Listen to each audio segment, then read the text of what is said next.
murder me, atom bomb. You're on the run, baby, but you cannot hide. You daydream, I'm a homicide. You cut my heart, baby, like a samurai. I have sex to block the rage. You have sex to feel the pain. We're not the same, we're opposites. The pit inside your soul is fucking bottomless. And kill me slow, I wanna feel it. Blade so sharp, can cut steel with it. Blood runs red, it's romantic. Left a score, no one wrong dead. You murder me, atom bomb. You're on the run, baby, but you cannot hide. You daydream, I'm a homicide. You cut my heart, baby, like a samurai. You murder me, atom bomb. You're on the run, baby, but you cannot hide. You daydream, I'm a homicide. You cut my heart, baby, like a samurai. You want it, you got it. You hurt me, I'm dying. Look what you started. Love to be violent. Heart on the table, it's turning black. Left me for dead, you know I'm turning back. Kill me slow, I wanna feel it. Blade so sharp, can cut steel with it. Blood runs red, it's romantic. Left a score, no one wrong dead. You murder me, atom bomb. You're on the run, baby, but you cannot hide. You daydream, I'm a homicide. You cut my heart, baby, like a samurai. You murder me, atom bomb. You're on the run, baby, but you cannot hide. You daydream, I'm a homicide. You cut my heart, baby, like a samurai. You cut my heart, baby, like a samurai. You cut my heart, baby, like a samurai.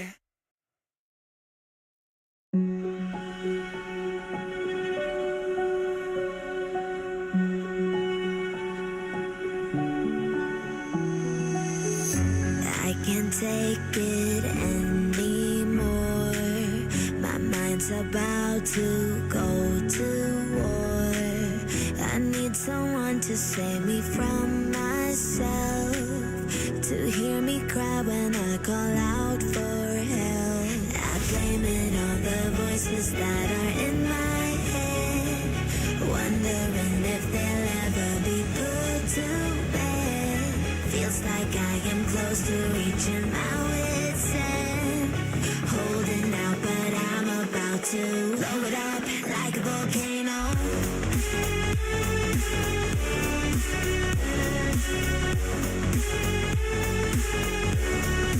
Like a volcano.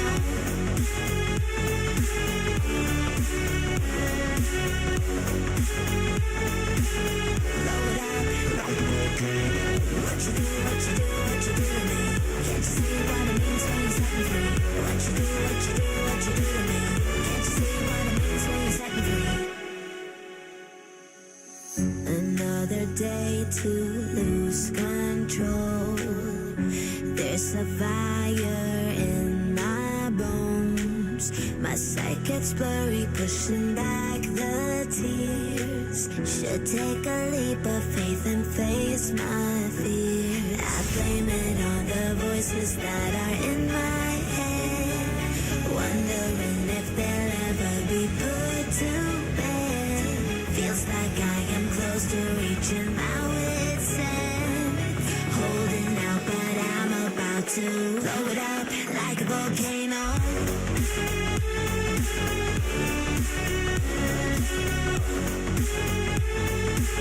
Like a volcano.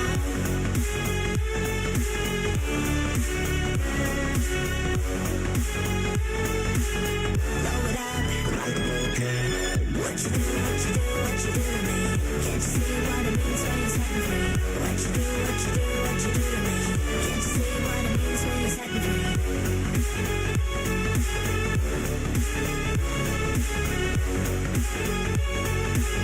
Blow it up like a volcano.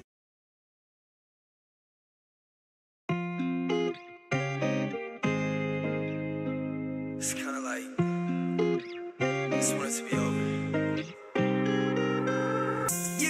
take back what you said. I hope it's stuck in your head. I hope it hurts that I left. You know you can't replace me. I keep your text left on red. Tell me who's really obsessed. I'd say I wish you the best, but I hope it drives you crazy. No shawty and she calling up a best friend. Going crazy at a party in the West End. You see the pic, shoot like damn, should I text him? But D&D, shawty, sorry, that's a dead end. You know you really had a chance, say you messed up. Down bad, cause you seeing that I'm next up. More clear for the body, I'ma flex up.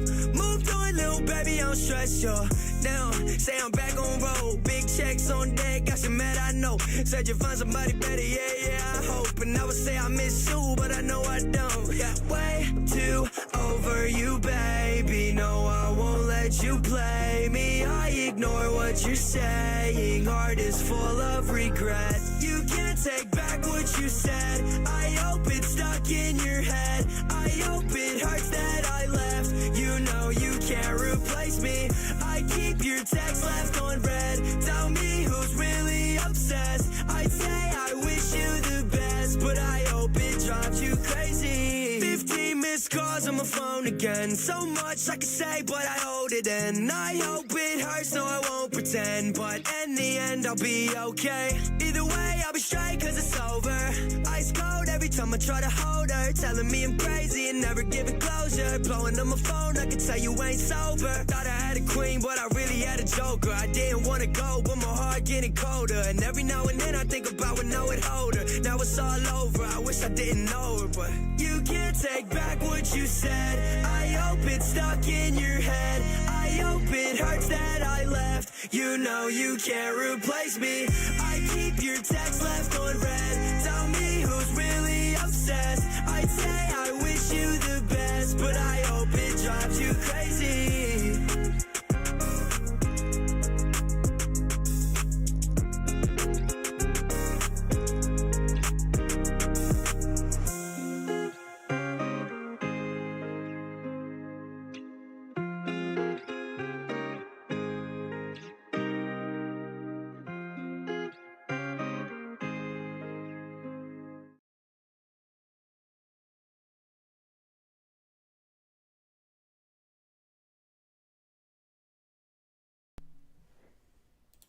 What is up, everybody? Welcome to today's stream. As always, I'm your host, Brian Mansell.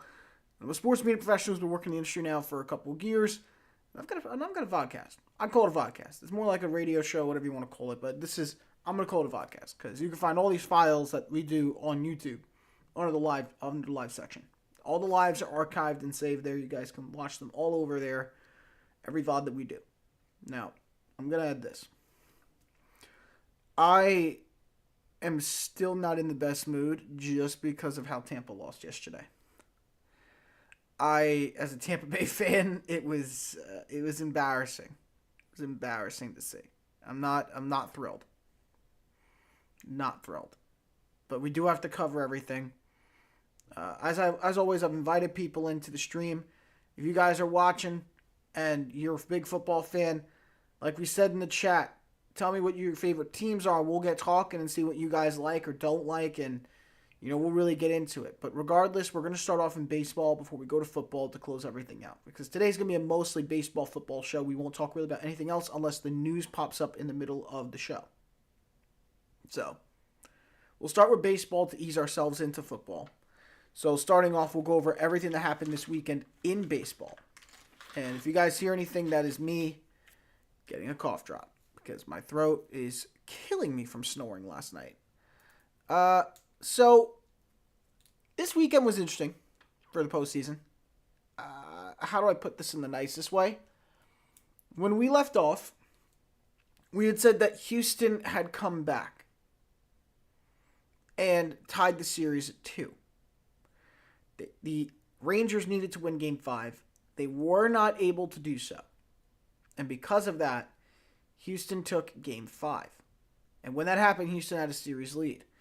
Interesting thing about that game, Brian Abreu had been ejected, and he's now been issued a 2-game suspension. He is appealing, so we will see when they have the hearing. It's supposedly today, right before Game 7. They'll have an answer if they're going to reduce the suspension or not.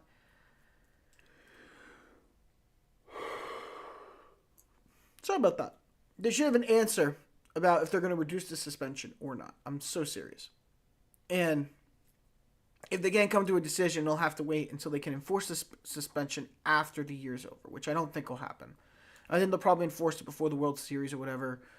But Dusty Baker got ejected, which was absolutely unfair. I think Abreu getting ejected, it made sense, but I mean, for the way it got heated, it shouldn't have been that heated. There shouldn't have been any ejections. Apparently, Abreu got ejected for the pitch, and Adolis Garcia got ejected. But that was the right ejection because he came in aggressive after getting hit. It was getting Martín Maldonado's face. It was shoving him. It was just really bad looks for the Rangers. They shouldn't have done that. A couple other guys got issued fines. Dusty Baker was fined as well. A couple guys in pitching areas were fined. I think McCullers was one of them, and somebody else on the Rangers. But overall, it was just really ugly. And the ejections opened up the door for Altuve to hit a 3-run home run to give him the lead in the top of the ninth, and they ended up beating the Rangers. But yesterday, things took a different turn. Those same Rangers needed to win the game to avoid elimination. And we'll go into what happened. Did they pull it off? Did the Astros silence them and finally make it to the World Series? We'll find out. We'll also go into the NLCS Game 6 preview. If you guys were here on Friday when we did the coverage of the game, live play-by-play, again, 60-plus views already. Thank you guys so much. We appreciate all the love and support to the channel. I'm telling you, the D-backs had something special going, and it was probably their most significant win they've had in, I don't even know how long to go, 20 plus years. And you go back and you look at what happened on Saturday, which we did not cover, and you just start questioning what was wrong with this team. The D-backs, Zach Gallen did it again, and we had a feeling it would happen. He choked again. The ace has been performing terribly in this postseason, and he did it again. And Wheeler got the best of him. He gave up a bunch of homers, and the Phillies won. So now the Phillies lead the series 3-2, going back to Philly today. When I say this is going to be unpredictable, I mean it's going to be unpredictable. It will not be fun. It will not be easy. But we're going to go into a preview of those games and discuss what we think. Same thing goes for Game 7, which is also tonight in the ALCS. Also in baseball, Bob Melvin, the manager for the San Diego Padres, who signed a lucrative contract, he's still under contract with San Diego, has not been fired. But they're giving him permission to interview for jobs around the league. His first one is going to San Francisco. San Fran's looking for a manager. They granted him permission to interview for the job, which means they plan to move on from Melvin regardless of if he gets the job or not. They're just looking to make it so it's like he's got a fair chance and technically still has a job, but if he can't find one, then they're going to have to fire him, which they're trying not to do. They don't want to fire him and make it look ugly, but they're not trying to. And that also includes the general manager as well. It wasn't written on there, but the general manager, Preller, he is also axed. They're moving on from both. So the Padres are going through a full reconstruction at the moment. And we'll go into detail about that reconstruction and, the background on Melvin, why it came to this point and everything. And, how did we get here? That's the better thing. How did we get here? NFL Week 7, as you guys know, was last night and yesterday. And a lot of things happened. Some more surprising than others. For example, one of the things I was following, which, speak of following, thank you, Larry Kate, for following us on the channel. We just hit the 15 follower goal. I appreciate it so much. Thank you so much. You don't know how much this means to the channel. We really are trying to grow this thing to something big here on Twitch. So thank you guys so much. Speaking of controversial, our picks that we made on Friday for the NFL, after going 12-3 last week, we did really bad this week. Really bad. We backfired big time. And I mean, I felt Detroit was actually going to show some fight. and the Ravens completely demolished them, and it didn't look close. So there's that. New England crushing Buffalo. Beating Buffalo. That in New England of all teams, Mac Jones and the Patriots win. I don't even want to go into that. Washington can't silence Tyrod Taylor and the Giants. The Steelers somehow beat the Rams defense, and Green Bay's couldn't pull out a win against Denver. Sean Payton beat Green Bay's defense. And Green Bay's offense is so bad, they couldn't score anything on the Broncos defense. I refuse to believe that. Yeah. A lot of really weird games yesterday. And I think overall our record was 7-5 at this point. We've lost 5 games. We won 6 yesterday plus the 1 on Thursday. So it's 7-5 this week. 6-5 alone yesterday. So that would put us at about a 65-41 record. We'll be at 65-41. Not good. But you know what? We're doing what we can. We're fighting. That's all you could ask for. So again, we're going to do a real recap of everything. I will also do a breakdown. I'm going to let you guys know that off camera, I'm going to be doing breakdowns today and try to post those on YouTube. If I can't do breakdowns for games, unfortunately, you guys know what that means. They're going to have to go to Patreon. And I don't want to have to put them on Patreon because I do not like making people have to pay for content. It's not right. That's why I tell you guys, please follow the channel, don't sub. Because having to sub to a channel to get access to me isn't smart. And it's not fair to you guys. Because if a real streamer who appreciates their followers wouldn't do that. I just want you guys to be able to enjoy the content and keep coming back without having to pay for it. But for Patreon, the only reason why that's a thing is because of YouTube. They won't let me do anything because of the copyright issues with the NFL. So everything I do there has to be put on Patreon, which I put to the lowest price to pay for. It's $1 a month. I'll let you guys know when I start doing videos on there. I haven't done it yet. The plan is these breakdown videos are going to go there if I cannot get them to YouTube. That's a big if. If I can't get them there, that's when we'll do it. Because as you guys know, I've scouted players for years. And I've looked at everything. And I've looked at it for the NBA. I've looked at it for the NFL. Those are the two main things I look at scouting for. I've scouted NBA prospects and NFL prospects. I'm more of a QB tight end guy, but I also can do a little bit of O-lineman. I'm all right with wide receivers. It's very hard to predict them because a lot of them have the same makeups and builds. Usually you got to see something, and it's not something you can put to words that pops out to you. So, again, I'm going to do full breakdowns and go through those and hopefully get those to YouTube. If I can't get them to YouTube and they get blocked again because of the NFL content, then I'm not going to have a choice. I'm going to have to put them on Patreon. So, I'm warning you all now in the event it does happen. I'm only going to do probably 4 games. So, in the chat, please tell me what 4 games I should break down today. This way, you guys get to see really what went wrong. I'm going to break down like both teams, like quarterback play, receiving routes, defensive efforts, zone coverages, man coverages, assignments missed. Did somebody make this play? Did they make that play? I'm going to go through all that. So, please, if you guys have any games you want me to break down and put up on YouTube or even on the Patreon, let me know. After that, we're going to do a Monday Night Football preview. Tonight's game should be the 49ers and the Vikings. That'll be an interesting game in itself. Niners are down Deebo Samuel for a few weeks, but it is the Vikings. They're not playing really good football. If I'm correct, I think Justin Jefferson's out for a while as well. So this is a game that should be winnable by all means necessary. They should be winning this game. 8:15 Eastern today on ABC and ESPN. And the correct answer is I think Jefferson's out. Yeah, he's on the IR. He's out 4 to 6 weeks with a hamstring injury. So, Minnesota doesn't have their top wide receiver, which means KJ Osborne's going to get more attention.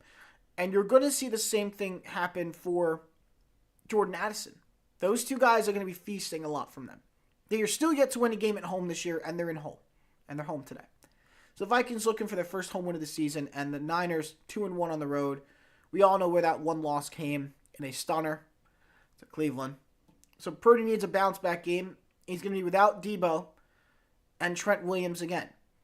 There's a good chance that McCaffrey plays. It's trending in the right direction. Same thing can be said for Dre Greenlaw.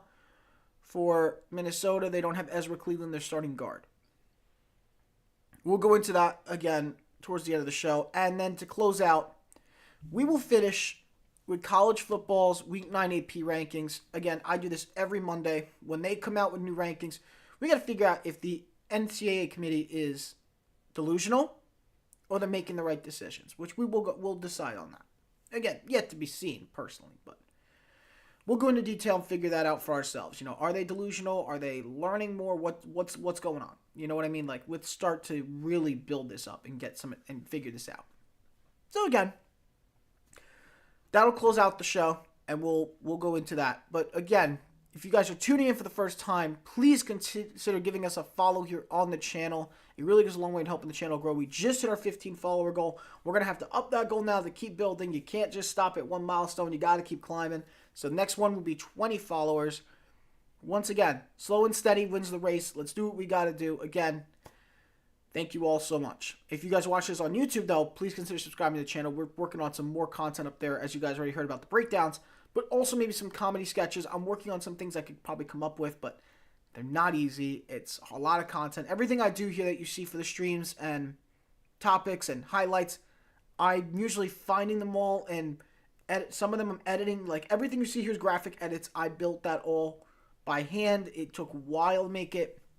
Ticker on the bottom was made by hand and has to be manually inputted, all the information. There's no systems or I don't have anything really to link it or how do I put it? I don't have a good experience in coding to really put a code in where I could make it so it automatically updates. It doesn't really work. There's no real HTML or RSS feed that I could use to really get updated information. But regardless, nevertheless, we're going to start the show now.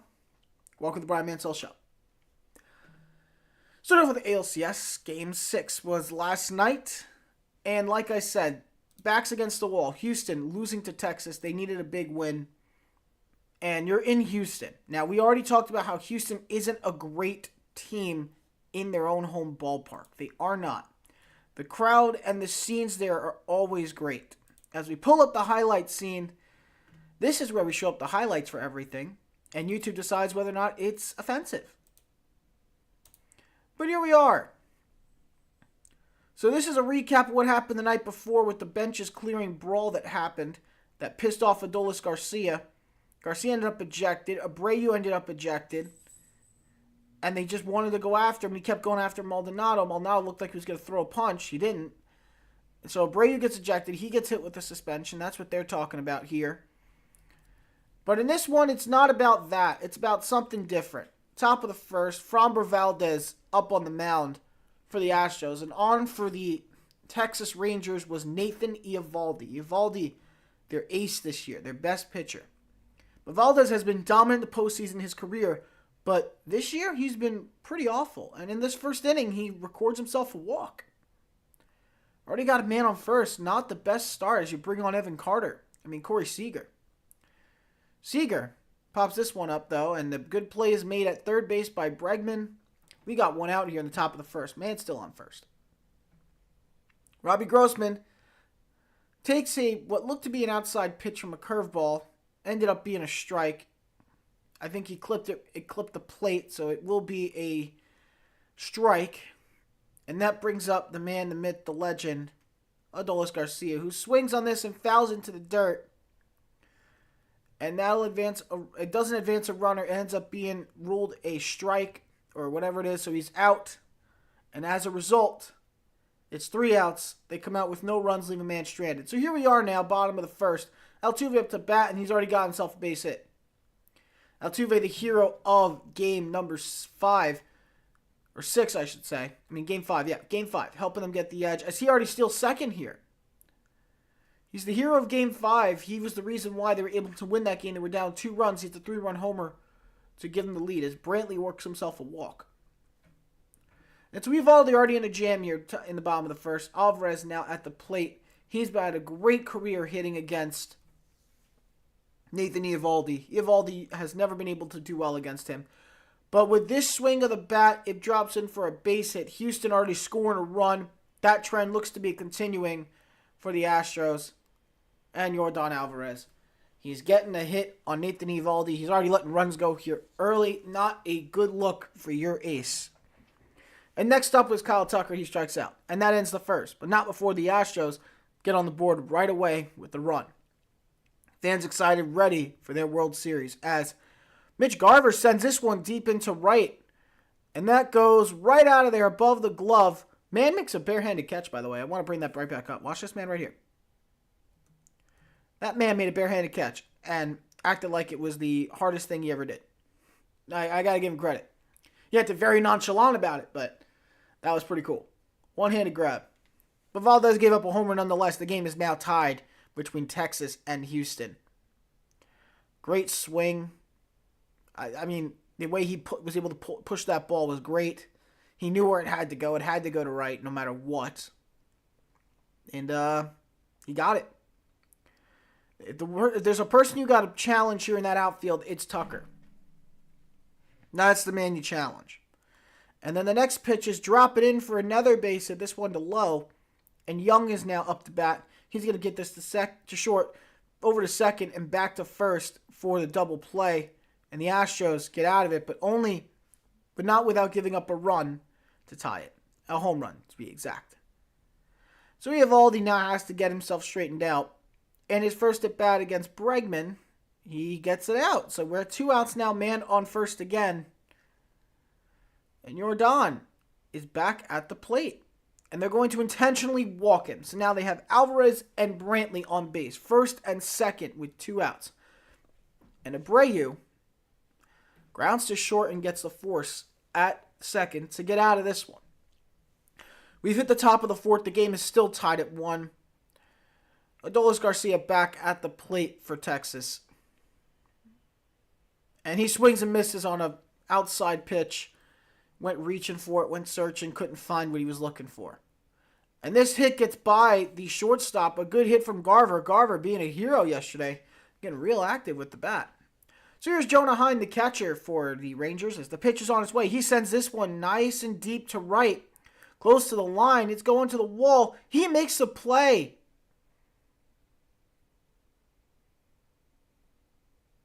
He did not make the play. I take it back. He ran it off as if he made the play, and apparently he did not make the play. That is a home run for Jonah Heim. Yup, just over his glove. I thought it was in his glove the way he came down. He just missed it.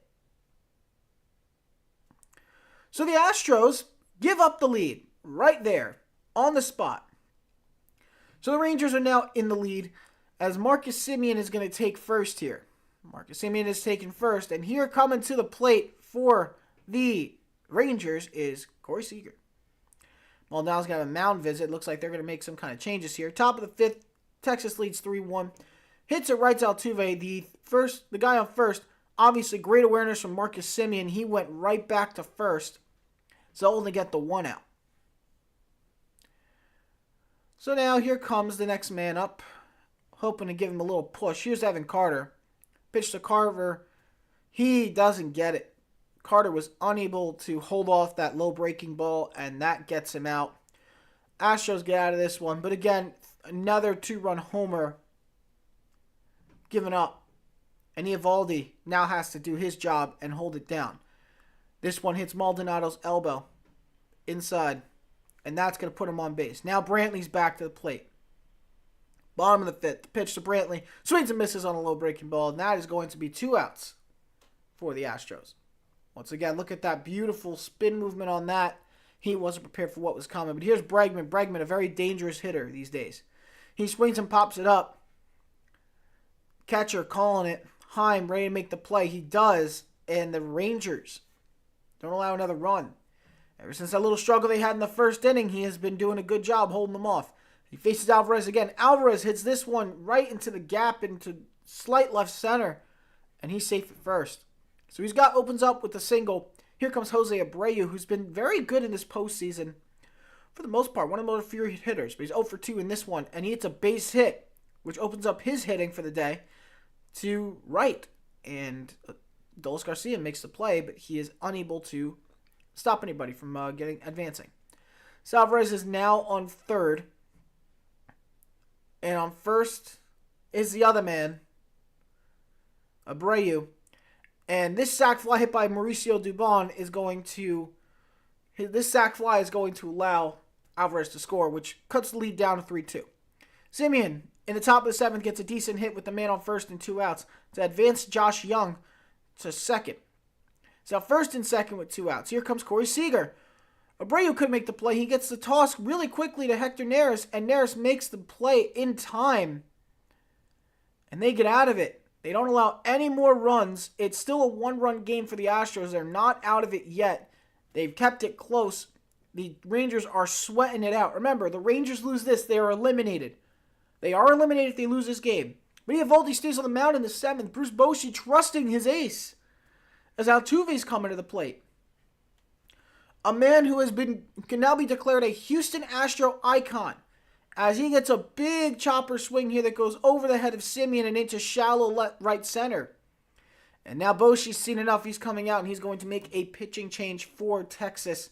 Out of the game comes Eovaldi, and in to the game comes Spores. And Brantley gets a nice hit. They got one at second. Can you get him at first? The answer is yes. They got the double play and they're out of it. A beautiful grounder to Simeon, who feeds it to Seager, who feeds it right back. And they get the out, the double play, and they're out of the jam. They still hold on to a 1-run lead, so anything can happen at any point. It's the top of the 8th. Remember, Astros win this, they're going to the World Series. They need this big win here in the ALCS. They don't want to have to go to a Game 7.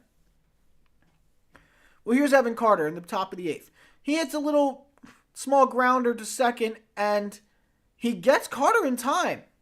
The throw is in time, but Carter, I don't know if he agrees with that one. Because upon replay review, he was clearly safe. And so they did the replay, and he is safe at first. So now a new pitcher is on for the Astros. Abreu. Maldonado sees him trying to steal second. He's going to be safe on this one. Great base running. That now advances somebody. And they put a man in scoring position to extend their lead. Garcia swings and misses on a high pitch. And because of it, they've now got 1 out. Here at the plate is Mitch Garver. He gets a nice little hit into the corner. That's going to go against the wall. That'll 100% score Evan Carter. And now it's a 4-2 ball game. Still a 2-run game, so it's fairly close. And after seeing what happened in Game 5, I wouldn't necessarily say they can't come back from this. They're doing a great job here. But Texas now, in the bottom of the 8th, is bringing on Leclerc to try and close this one, to try and put them away. Remember, 6 outs remaining for the Astros to win this game in some kind of miraculous fashion and stay alive. Man on first and second, they just loaded the bases here with 1 out in the bottom of the 8th. A really good hit for Houston with Dubon at the plate. Could tie this game, and he gets this right to the shortstop. That's 2 outs. And now all it takes is a nice fly ball that could be hit from there. It looks to be a pinch hitter in for the Astros. And the pitch to Singleton. He swings and misses on another high pitch. And Texas gets out of a bases-loaded jam. At this point, if you're a Texas fan, you know you got to think you're winning the game. At this point, you get out of that, it's like it's meant to be. So we go to the top of the 9th.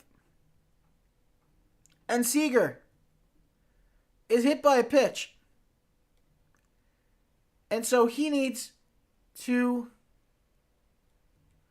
Wait a sec. I think we're missing something here, folks. I'm so sorry about this. Let's take a look again. Top of the 9th, Seager coming to the plate. Stanek's on the mound for the Astros. The pitch is inside, and it hits Seager. Seager gets hit. And at this point, after getting hit by that pitch, a run walks in with the bases loaded.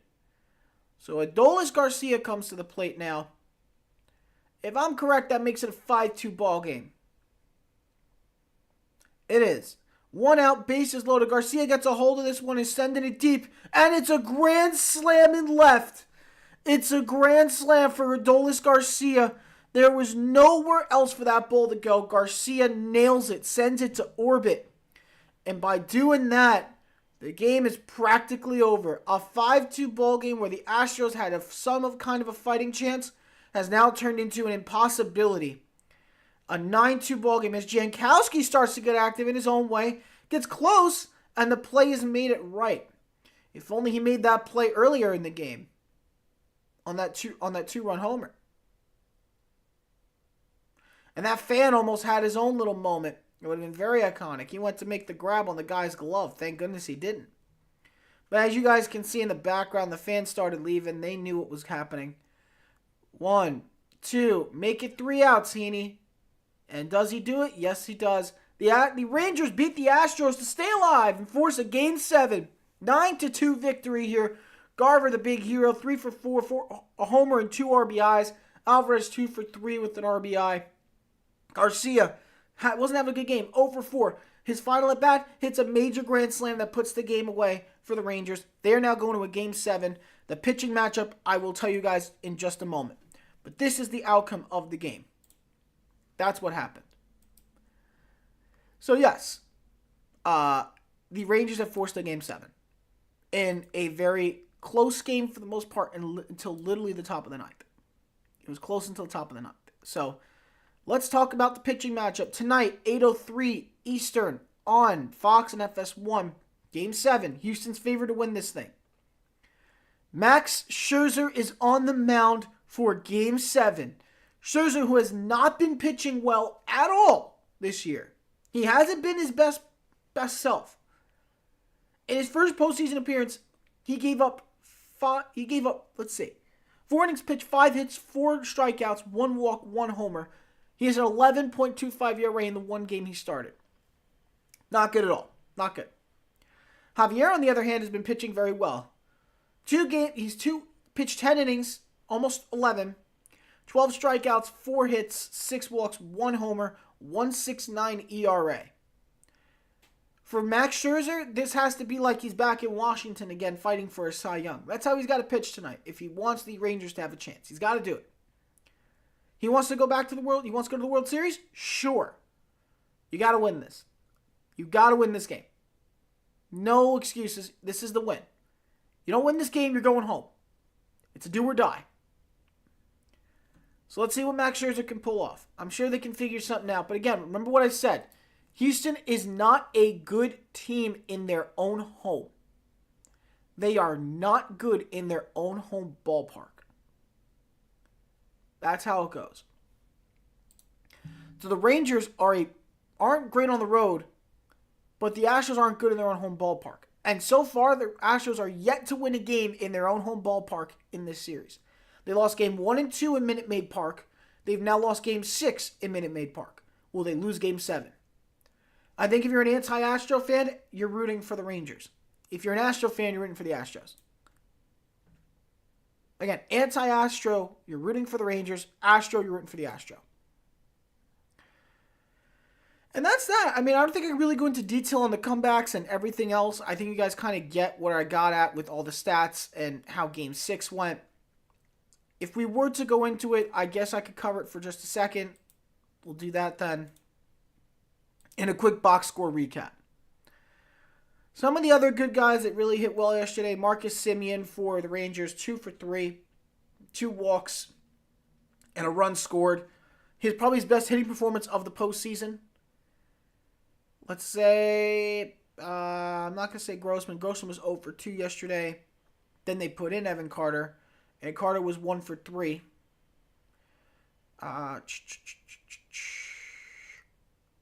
Jonah Heim had a hit. Nathaniel Lowe had a hit. Young did not have a hit yesterday. Tavares had a hit. Astros side, best hitters. Jose Altuve is expected 2 for 5 with the run scored. Yordan Alvarez, we already talked about him. Jose Abreu, 2 hits and 4 at-bats. And yeah, that's really it. Everybody else didn't really hit the ball well. Again, great pitching game for Eovaldi. Did what had to be done. 5 hits, 2 earned runs, 3 walks, 4 strikeouts. Perfectly fine pitching game. Valdez, not terrible. Better than what it's been. 3 earned runs, 5 hits, 2 walks, 6 strikeouts, 2 homers. The home runs are what killed him. He only made it 5 innings. Then their bullpen came in. Their bullpen was doing all right. And then the incident with Abreu and Montero and Stanek, their last 3 relievers that came in a combined 2 innings are what sank the ship. Abreu with an earned run and 2 hits and 2 strikeouts in 1 inning. Montero didn't even record 1 out, and he allowed 2 earned runs, 3 runs total, 1 hit, no strikeouts, no homers. Stanek had to try to clean up the mess, and he gave up the grand slam, so 2 of those runs are his responsibility. 1 hit allowed, 1 strikeout, and a homer. But he pitched a full inning. So, take of that what you will. On the Rangers side, the bullpen didn't allow a single run. Thank goodness. That's really what helped them out a lot, too. They allowed a combined 1 hit. 1 hit, 2 walks, 2 strikeouts as a unit. Spores, Leclerc, and Heaney combined pitched nearly 3 innings. And, again, 1 hit, 2 walks, 2 strikeouts, no homers, no earned runs. They were fine. Their bullpen cleaned up the mess a bit and did a great job. Houston's bullpen imploded down the stretch at the end. Brian Abreu really was the deciding player in that. He was not good. Same to say about Rafi Montero. I could say the same thing about Ryan Stanek. All 3 of those guys really sank the Astros overall, and that's why the door's open for the Rangers to secure. Astros bullpen's got to be better if they want a chance. But this leads us into now the big stuff. And I mean big stuff. Big. Let's go into it here. Diamondbacks and Phillies. So we didn't talk about this, but the D-backs, when we did the game, they made the series 3, tied it at 2 in game 4. Great game. Honestly, really enjoyable. Saturday, it was not enjoyable. Wheeler was clearly the better pitcher than Gallen for the second game now in this series. And, Gallen, the ace, did not play up to expectations in this postseason at all. And it shows. So, I mean, the Phillies are just a great hitting unit. If you're the Diamondbacks, you just got to be happier here. And I'll tell you the truth. I really do think the Phillies are winning this tonight. They are going to win this tonight. Phillies lead this series 3-2. It's very possible that both series have a very good chance of ending tonight. Rangers-Astros will end tonight no matter what. But Diamondbacks and Phillies has a chance to be ended tonight by the Phillies. Because in Citizens Bank Park, it is one of the hardest ballparks to win a postseason game in. You're going to their home ballpark, you better be prepared with some earplugs. Because it is not going, you can't even hear your own thoughts. It is that loud. The Phillies are prepared to go back to the World Series. And the Diamondbacks need to find a way to upset that. Now tonight you have Merrill Kelly up against Aaron Nola. Nola has been lights out this postseason. Kelly has been lights out for the most part, but in Game 2 when he pitched, he didn't do good at all. Game 2 in Citizens Bank Park, he really struggled. Now they're going to a decisive Game 6. He needs to have a phenomenal game if they want to win this thing. He's got to have a good game. There's no more excuses to use. If Kelly can go back to the way he pitched in the first 2 games he's done this year, he's got a chance to do it and just ice him. He's got to ice him. Now, Citizens Bank Park, like I said, is the hardest ballpark to play in the postseason. They got a 60% chance to win tonight. Nola has been, again, almost 19 innings pitched, 9.96 ERA, 3 wins, no losses, .75 WHIP, 12 hits, 19 strikeouts, 2 walks, no homers. Kelly, 1-1, a 3 ERA, a .92 WHIP, 12 innings pitched, 6 hits, 11 Ks, 5 walks, 3 homers. We'll do the pitching matchup as well, just to add in here, just so people understand how they do against each guy. Kelly in his career against these guys. Only 3 of these players on the Phillies have faced Merrill Kelly 10 or more times.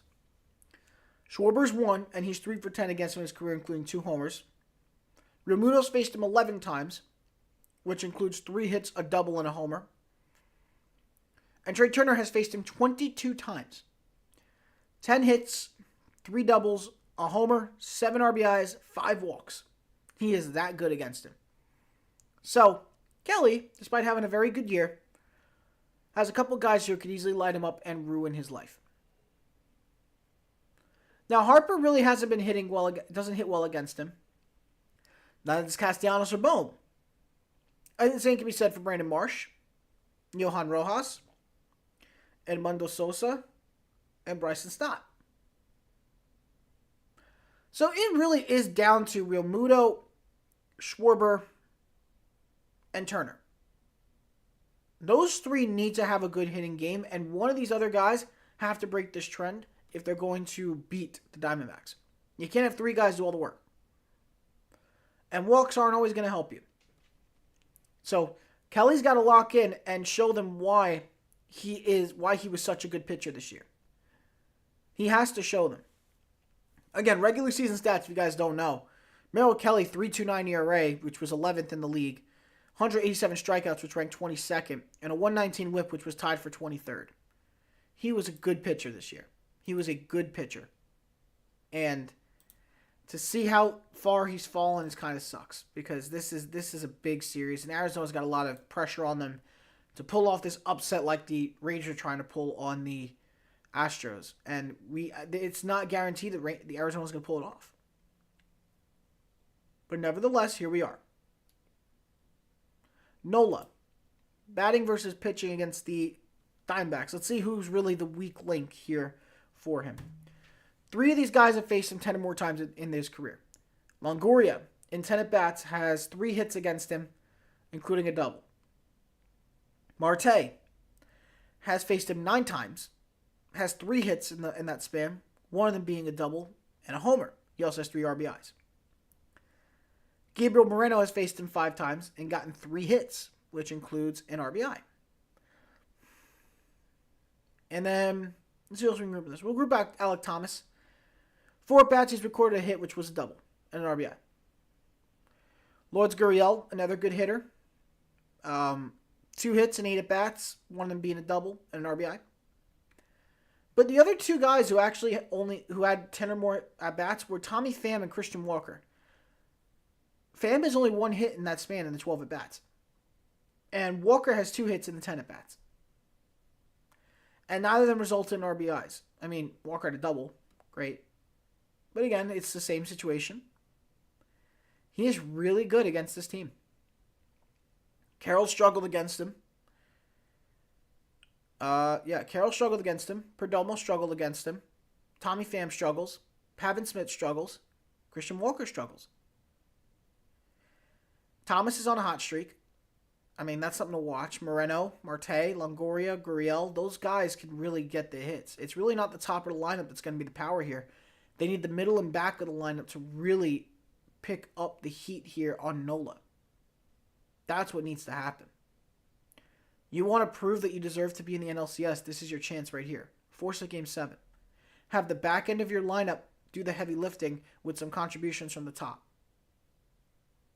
That's all it's going to be. And that should be the game plan.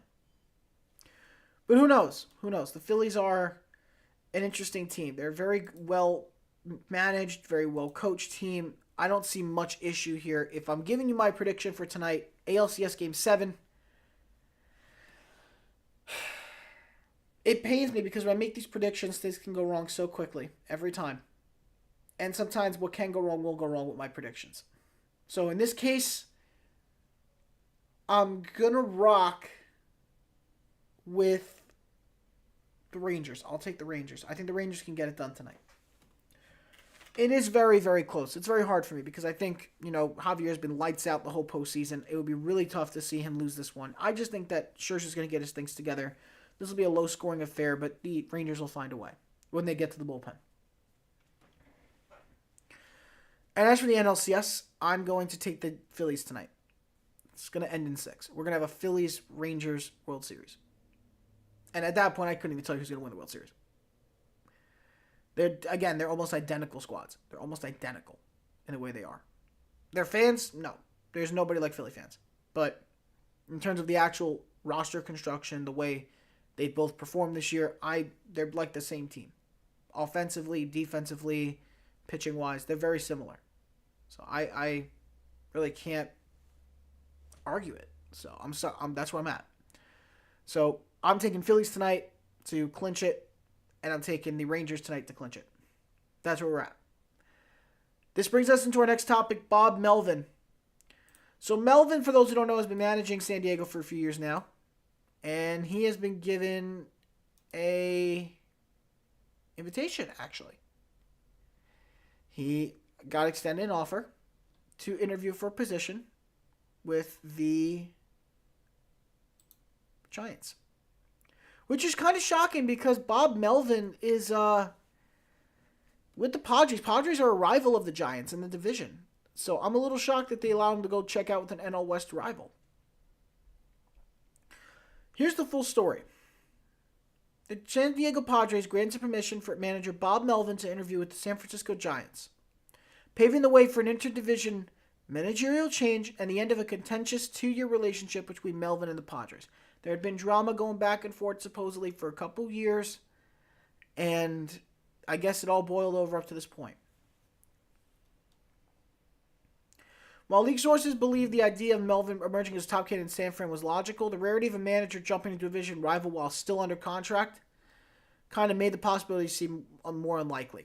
But granting permission makes Melvin the clear favorite for the San Fran job because he's still under contract with the Padres for 1 year at $4 million. And the team could pursue compensation now if he's the Giants' choice to replace Kapler. So he can go get money from the Giants if it doesn't go well. But the Padres have now changed tune because in early October they intended to retain Melvin and A.J. Preller. Even after, the slow breakup of the partnership after the Padres, $250 million roster near that produced only 82 wins. And because of that, they finished third in the West in the National League. And Melvin's arrival had been seen as a possibility, as a coup for the Padres.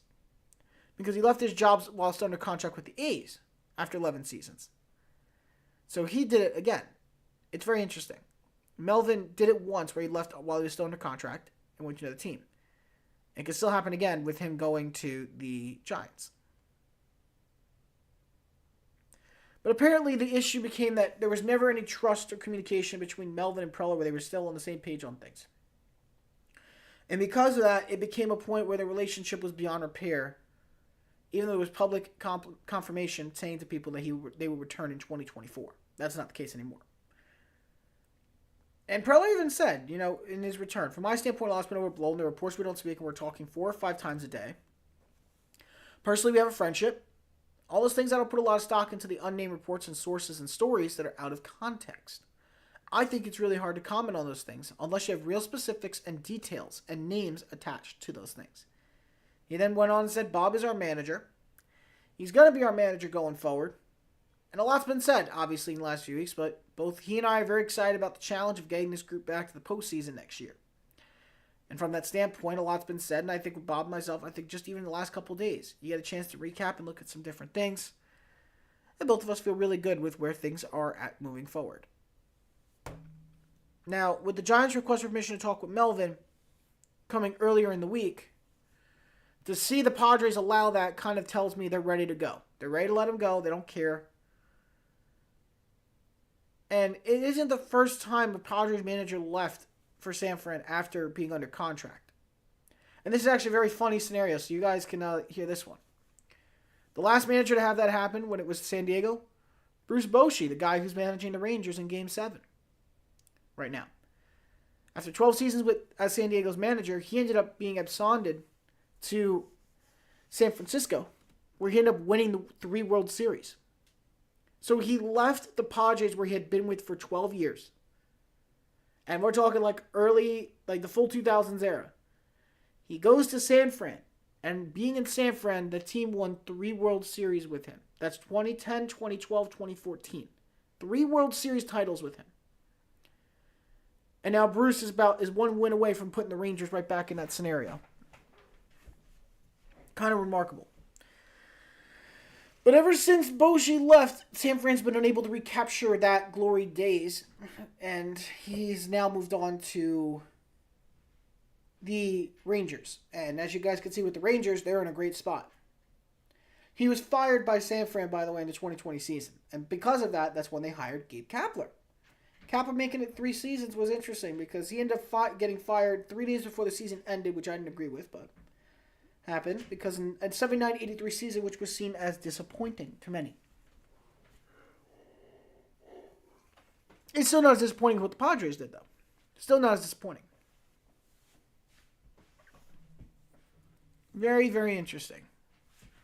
Now, San Francisco Fran has already talked with internal candidates for a manager position, including Kai Correa, their bench coach, third base coach Mark Hallberg, and the assistant coach Alyssa Nacken, who I was telling you guys about last week, became the first woman to interview for a major league managerial position. And, everybody was up in arms about it, and we went into full detail about how I said that's BS. Nobody should be degrading a woman because she hasn't played base in the MLB. Like, great, okay.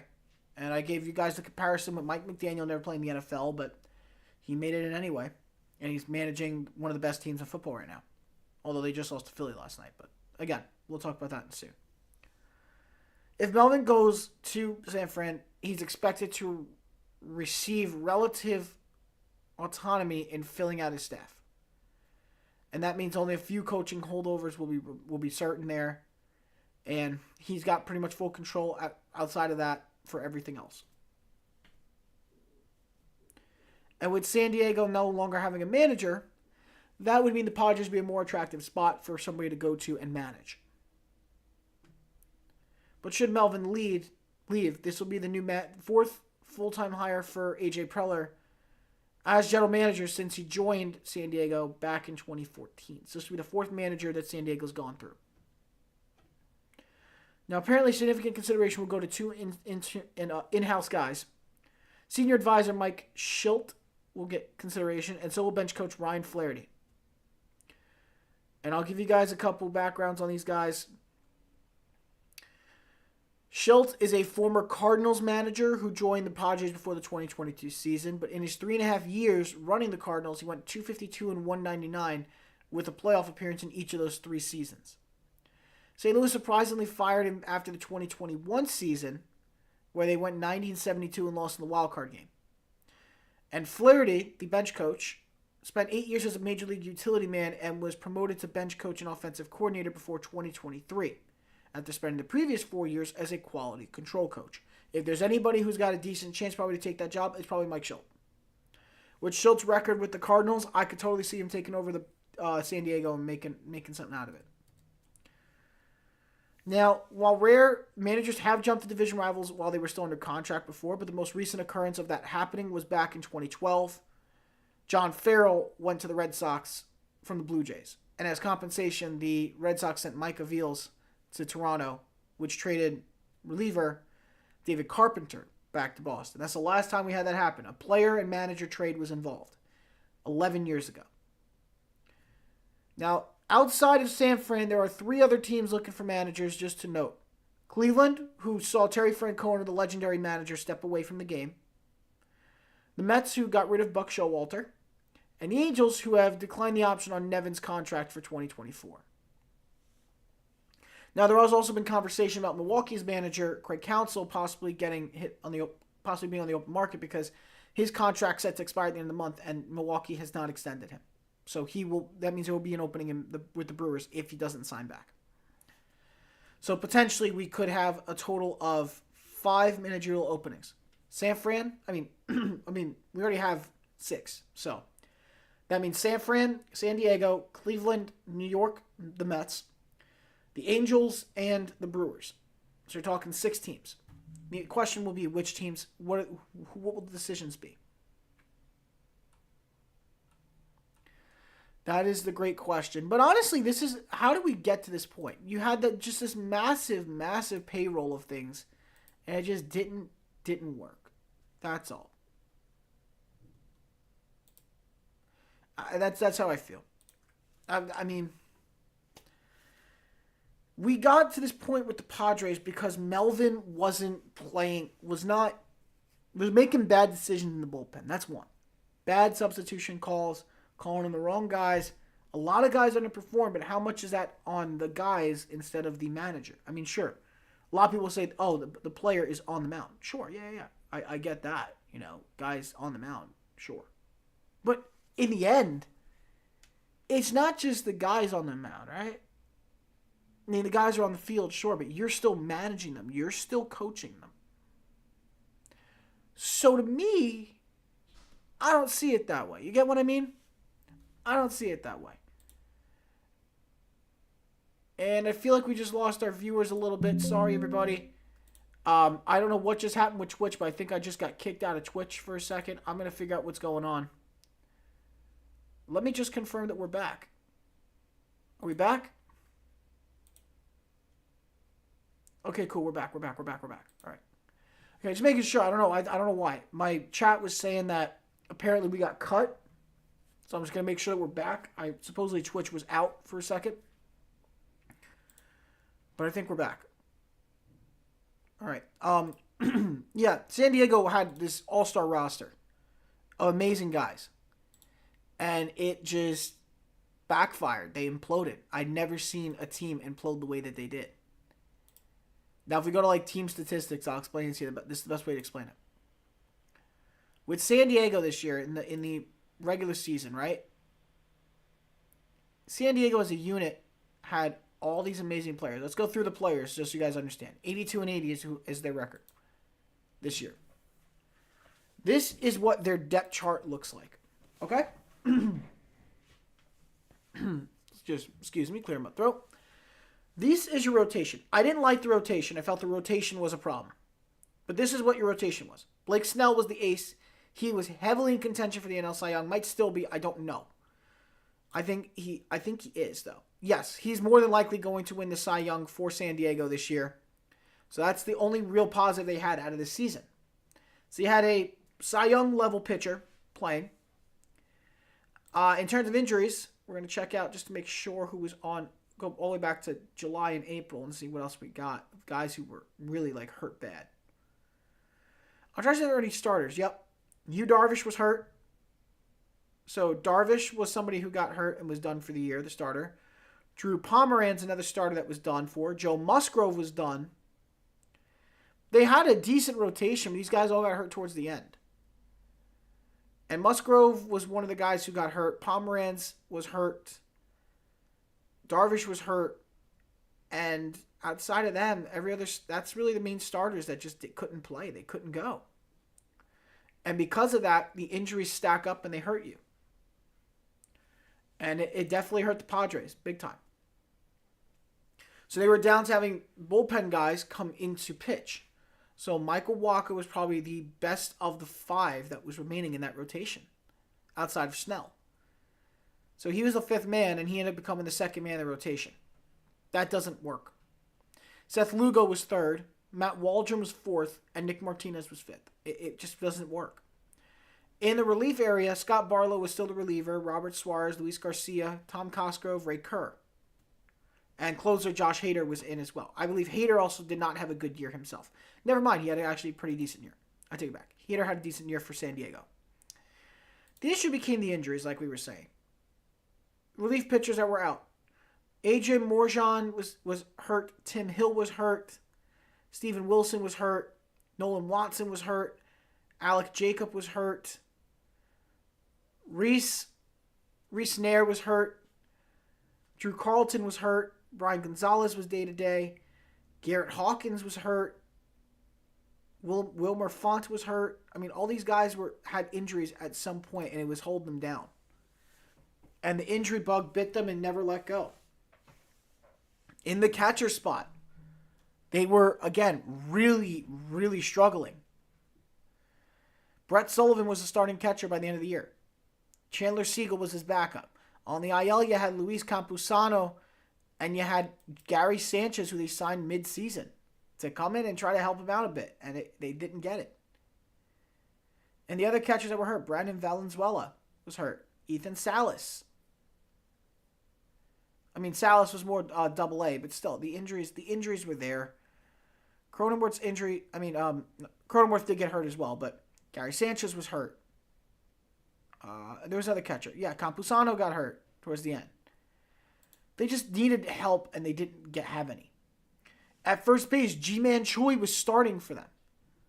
He was starting. They had Garrett Cooper as a backup. They had Jurickson Profar as the utility man that could play anywhere.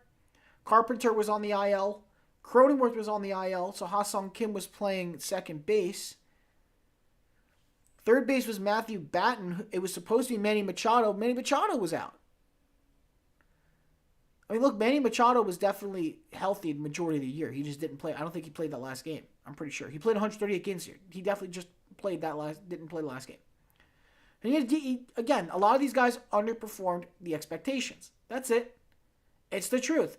That's the only way I can write out to people is that they just didn't play up to expectation. Xander Bogaerts was playing short. Xander did not play well this year. Well, average-wise, he played pretty well. But in terms of every other category, like homers and RBIs, he did not play well.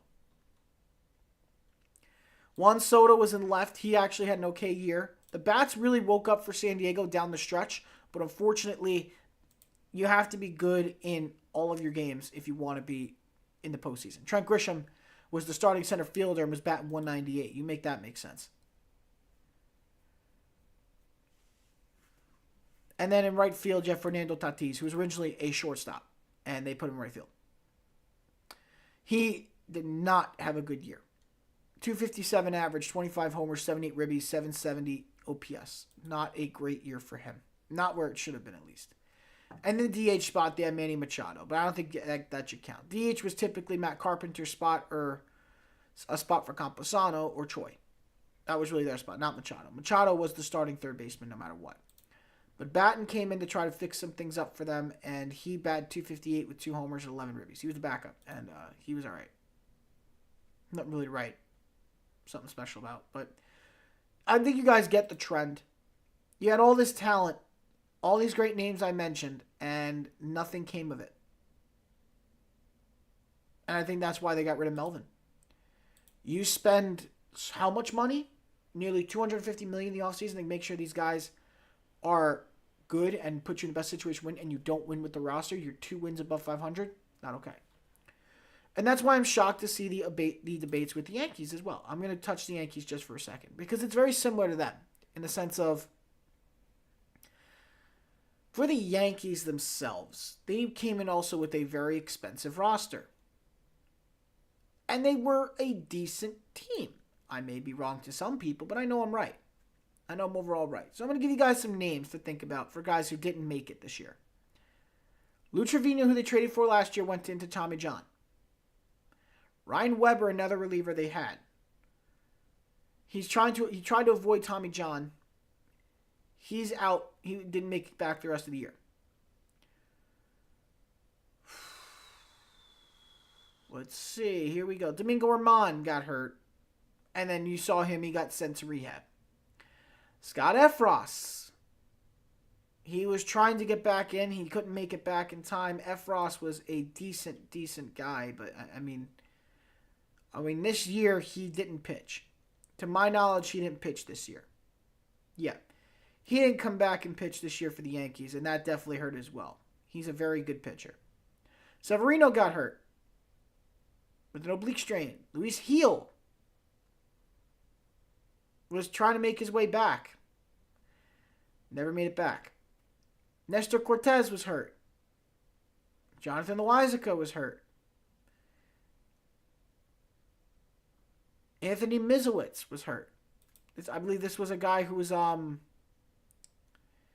he was another reliever that they brought in because of the concussion list. Wandy Peralta got hurt. Canely got hurt. Trevino was on 60-day. Anthony Rizzo was on 60-day. Dominguez had Tommy John. The young rookie that everybody was talking about got Tommy John. Billy McKinney, 10-day. Albert Abreu,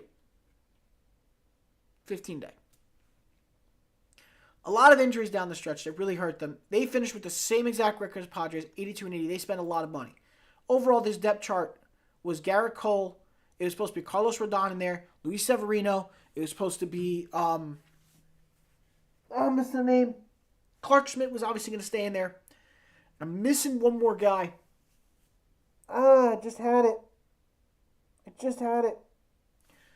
Cole, Nestor, Rodon, Schmidt, Severino. That's the 5. Instead, they finished it with this. Rodon at 2, Schmidt at 3, King at 4, Weaver at 5. Luke Weaver. Michael King is a reliever, and he came in to become a starting pitcher in the number 4 spot. For the record, by the way, I want to make this very clear. Rodon, terrible this year. Absolutely terrible. And I can only hope he gets better. Because a 6.85 ERA this year for a guy who coming back at midseason when they needed him most and not performing, that sucks. That sucks. It might be proved to be another bad Cashman signing. But you know what? You can't 100% blame bad decisions. I mean, from what I know, or what I think I know, they just were not a good constructed team. They were well constructed for this year, but they weren't well managed, if that's the sense. Like, I don't want to put everything. I'm not going to put it on Boone, because I think you're only as good as your coaching staff, and I don't think Boone was the problem. I think it's however the organization has it arranged. That's how I feel. I think it's more about the way the Yankees have it arranged. And I think it could be the same thing with the Padres. You got the same general manager since 2014. He's on his fourth manager now. Since when are you going to start asking yourself if the GM is the problem? You know, that's something I really mean with teams. Like, look, Yankees have had Cashman since 1995 or 6, whatever it was. 1995. I believe. Let me just confirm that. Cashman's been the... Let me just confirm it. I think it's 1995. It's not 95. It's probably somebody different. Let me just confirm it right now. I'm going to Google and I'll confirm it because right now Bing is down. Let's just make sure. It was... I'm thinking. Okay, Cashman GM. Yes. Cashman has been GM for them since 1998, but he's been with the team since 1993, I'm pretty sure. He was there since 93 or 92, and he became general manager in 1998. Since that span, right, he's been with the team for 25 years. 25 years as general manager, and now he's senior VP. I want you guys to know that. He is senior VP of this team now. And so I have to start asking myself a very serious question in all of this, you know? We just watched the GM get fired from the Marlins after, like, maybe 3 years. Maybe 3. After she just brought the team back to the postseason for the first time in a full season since 2003.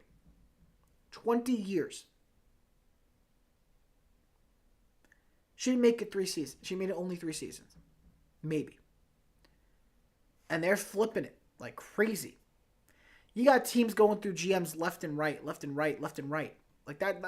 I'm shocked at how quickly. I'm going to look it up. Longest tenured GMs in sports.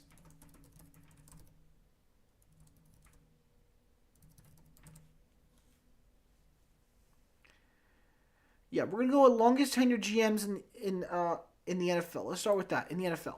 Who has been with their teams the longest? So, the longest tenured GMs of these teams, just so you guys are aware, for the Cowboys, it is Jerry Jones, has been there since 1989, the owner of the team. Mike Brown for the Bengals since 91. This is 2020, by the way, 2020. I want to get an updated list of these, but supposedly it is fairly... Let me just make sure I've got the correct information. I want to make sure it's fully updated as much as I can. I'm going to go with the most recent one I could find from 2022. And we'll see what we can update. Jerry Jones still leading at 89. Brown since 91. Belichick since 2000. Mickey Loomis since 2002. And John Schneider since 2010. So let's think about it. Jerry Jones and Mike Brown have been managers of their teams for longer. Neither team has won a Super Bowl at that time. I mean, well, no. Jones won them in what? He won 2 or... I think he won 2 in the 90s? While he was GM? Since then, they haven't even gone back. So, I mean, you guys tell me. You guys tell me. Once you get past Jones, Brown, Belichick, and Loomis, everybody's been there since 2010 at minimum.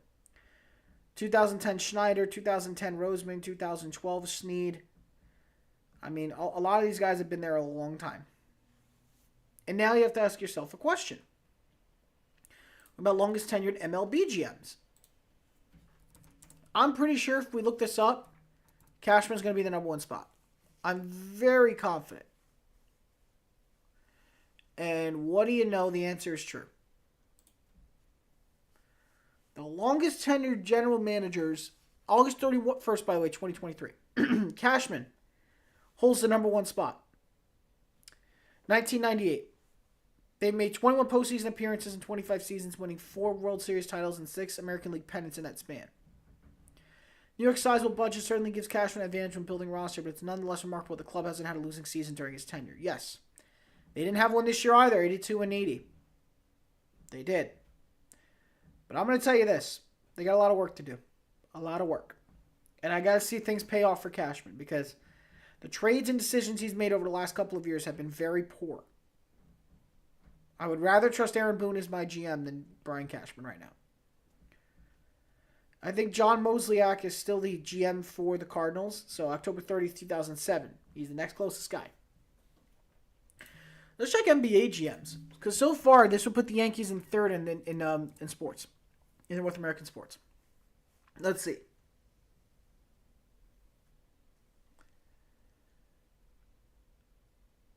I'm looking for general managers. Let's see.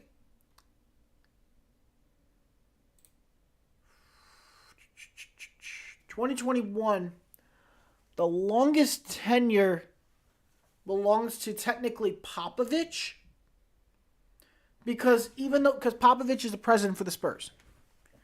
Now, Brian Wright technically holds the general manager title, but Popovich has the final say in everything. So if you're talking about more specifically GMs or presidents, whatever you want to call them, Pat Riley would probably be the next closest guy, but he's a president more than a GM. And if he is the GM, then okay. If you want to count the presidents as GMs, go right ahead. If that's the case, then then Brian Cashman is the 5th longest tenured GM in sports. Let's check the NHL though. I'm sure the NHL general managers there are definitely longer ones. Let's just see.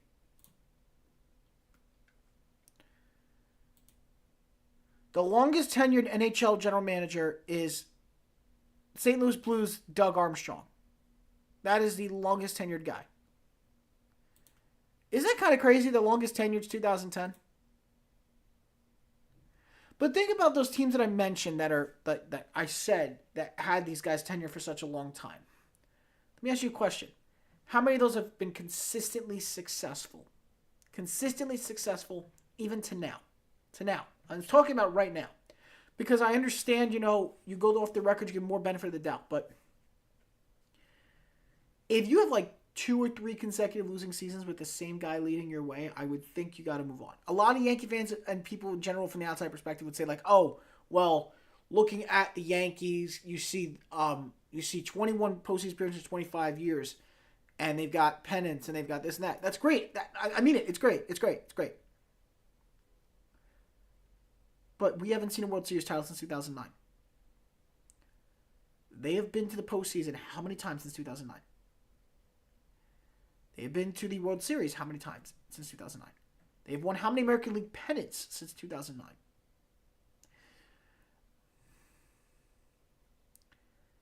That's my point. You could finish with the best record in baseball, great. That's fine. But if you don't make it to the World Series, it's a lost season regardless. And the Yankees need to figure that out themselves. This is a rebound. This year is probably my last chance with Cashman and for Boone. This is my last chance with them. Because, frankly, if I'm speaking my mind, I think his tactics are outdated. And I think he's heavy reliable on analytics more than anything else. And because this is an analytics guy, Cashman, I can't agree with most of his decisions because as baseball moves themselves, I'm not okay with them. As from an analytical perspective, things can look great, but the numbers can't define what you see on the field. You have to physically see on the field to diagnose it, and the numbers will improve that way. That's how it works. And there's a twist now that the analytics should take priority over, whatever your hitting coach, for example, says. So I don't want to hear it. This is no excuse now. with the Yankees. You finally missed the postseason for the first time since 2016. You have a chance to change that. You have a chance.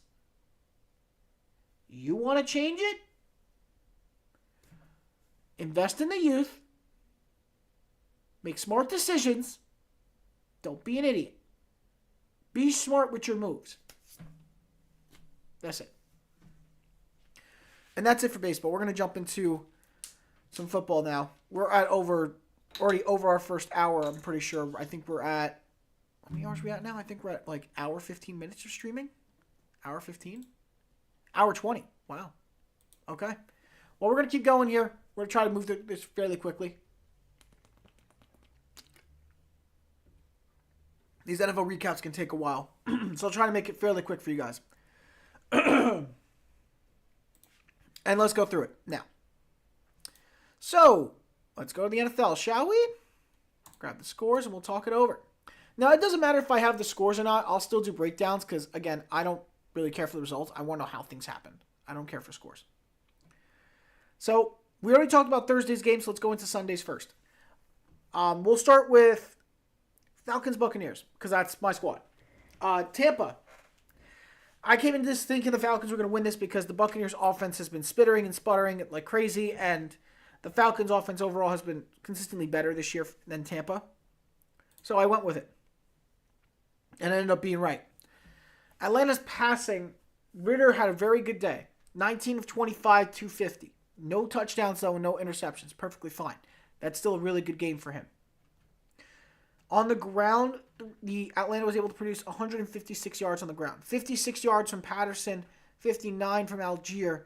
Bijan Robinson had one carry the entire game for 3 yards. That's actually kind of crazy. I don't know why that happened, but I don't know. Passing-wise and receiving-wise, Atlanta, top receivers of the day. They had 4 guys get more than 45 yards.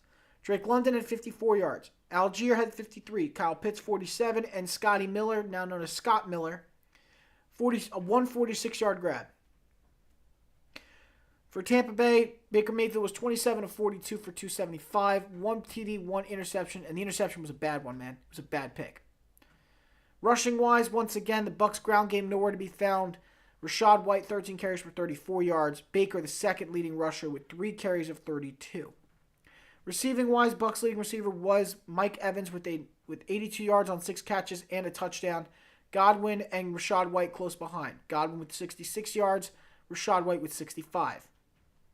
So all-purpose-wise, Rashad White was just under 100 yards with 99 on the day. Kate Otten, shall be mentioned, 5 catches, 43 yards. In terms of fumbles and turnovers and everything, the Buccaneers had fumbled once, so they had 2 turnovers in the game. Atlanta, I think, had 3. Ritter fumbled like 3 times. Kind of crazy. But if you go back to the box score and, like I said, read it over, the Atlanta had more turnovers, Bucs had less. Time possession was dead even, and the Falcons just completed more drives. Done.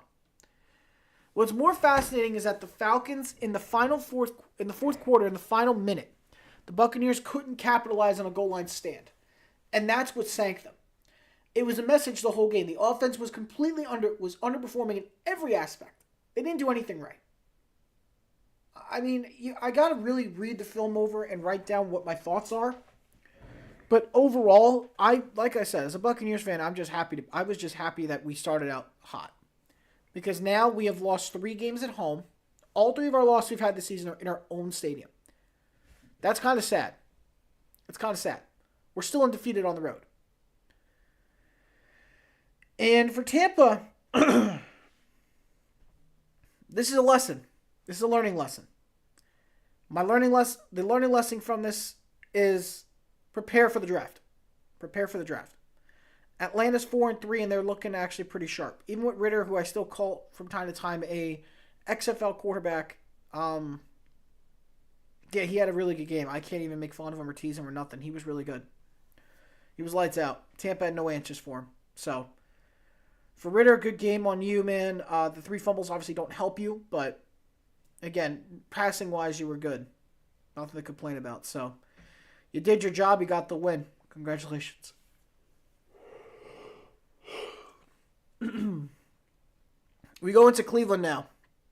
Talk about Indy and Cleveland. I know you guys probably are thinking about what happened in that game with the Colts getting screwed and the officiating issues. I won't go into detail on that because, like I've said in previous streams, and I'm going to tell you guys now, if you're a good football team, you're not going to complain about what the refs do. You're going to be able to still win games despite that. That's how I feel, honestly. We're going to start, actually, while I'm still talking, we're going to start a new goal. And we're starting it. Okay. We just updated the follower goals, people.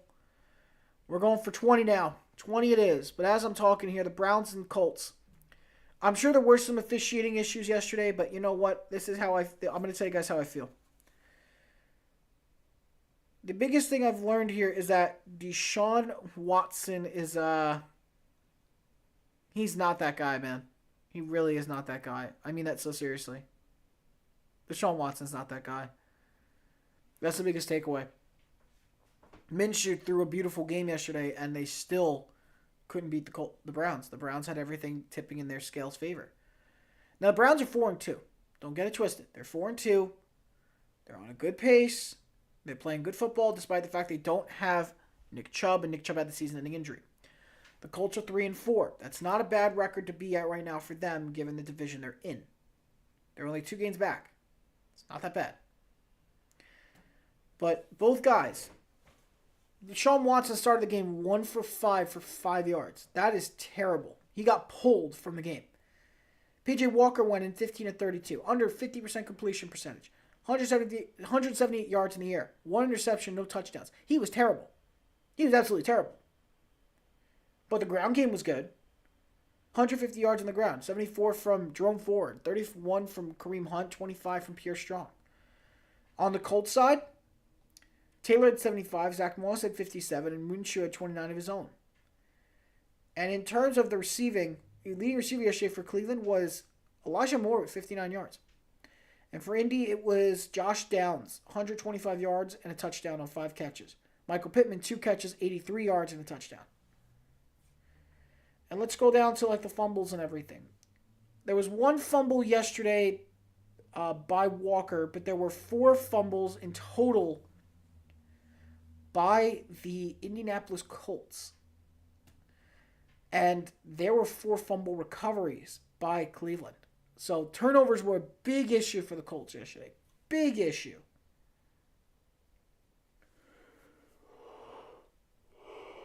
That's not exaggeration either. It really was an issue. But you know what also was an issue yesterday? Myles Garrett. 9 total tackles, 7 of them were solos, and he had 2 sacks. 1 tackle for loss, 1 pass deflection, and 2 QB hits. He was another guy that was all over the field yesterday. But can we also address how controversial the Colts uniforms were? Indiana Knights, and people were so against the idea. I'm so shocked because I think the Indiana Knights uniform was actually really nice. I'll show you guys a picture of it. I really did believe that it was one of the nicest uniforms in football. I really did believe it. As long as I don't have audio on this, I could show you guys. So I'm going to show you guys the clip of it right now. Gardner Minshew warming up with it right here. I love this uniform matchup very much. It's like a heathered blue, like military style. And then the black helmet. I actually think this looks really nice. I think white pants would have been better with it. But again, or black pants. But this is actually really, really nice combo. That's how I felt. Again, because we always like to look at the uniforms because, I'm more of a collector. So being a collector of memorabilia and stuff, I really would love to get a hold on one of those jerseys. They're so really nice.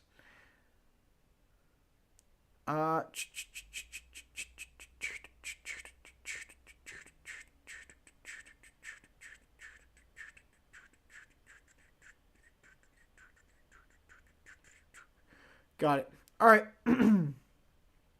Let's see something real quick. Now that we got that taken care of, we're going back to Browns Colts again.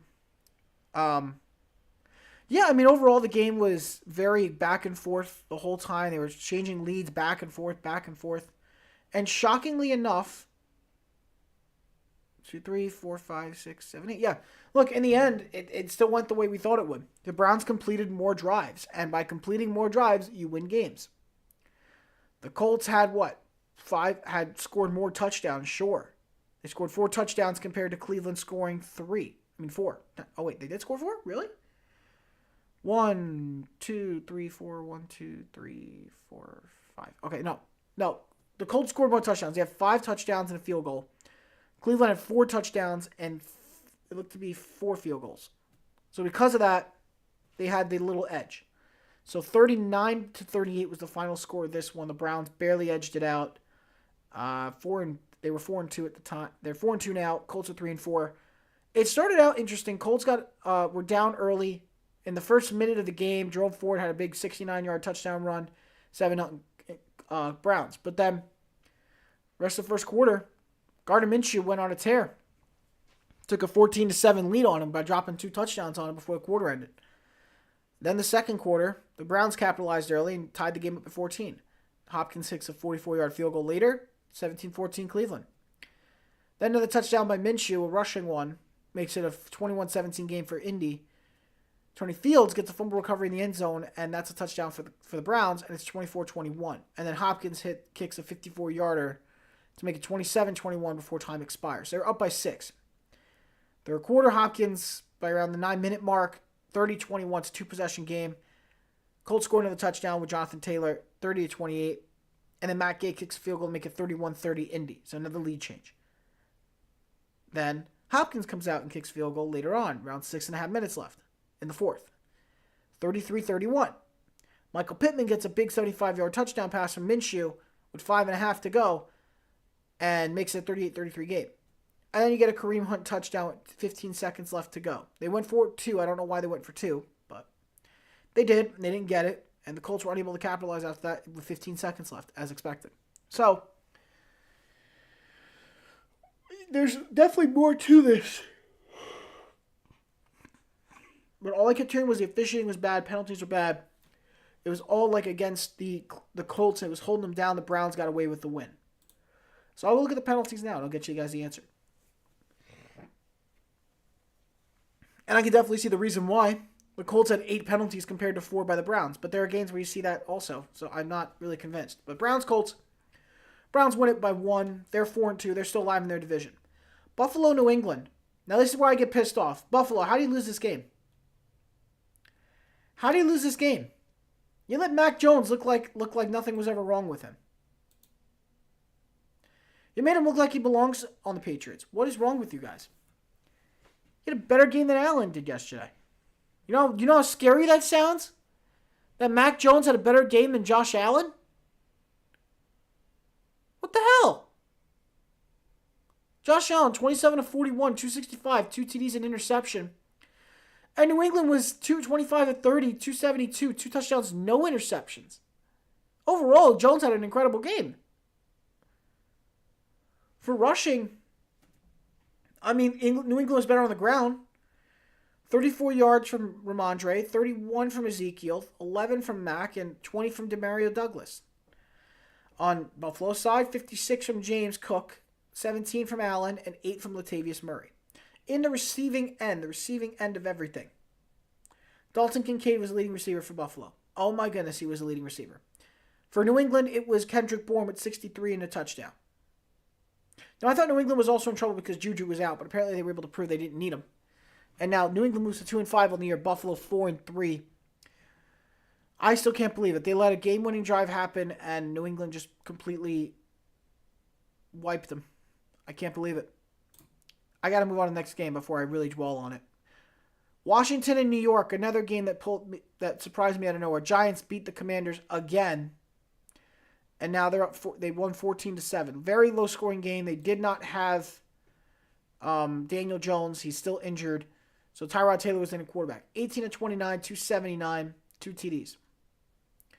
And for Washington, Sam Howell, 22 of 42, 249, no touchdowns and an interception. Bad game for him, decent game from Tyrod.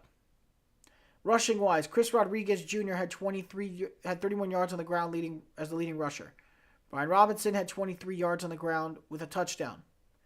Howell with 15, Gibson with 7. 76 yards a unit.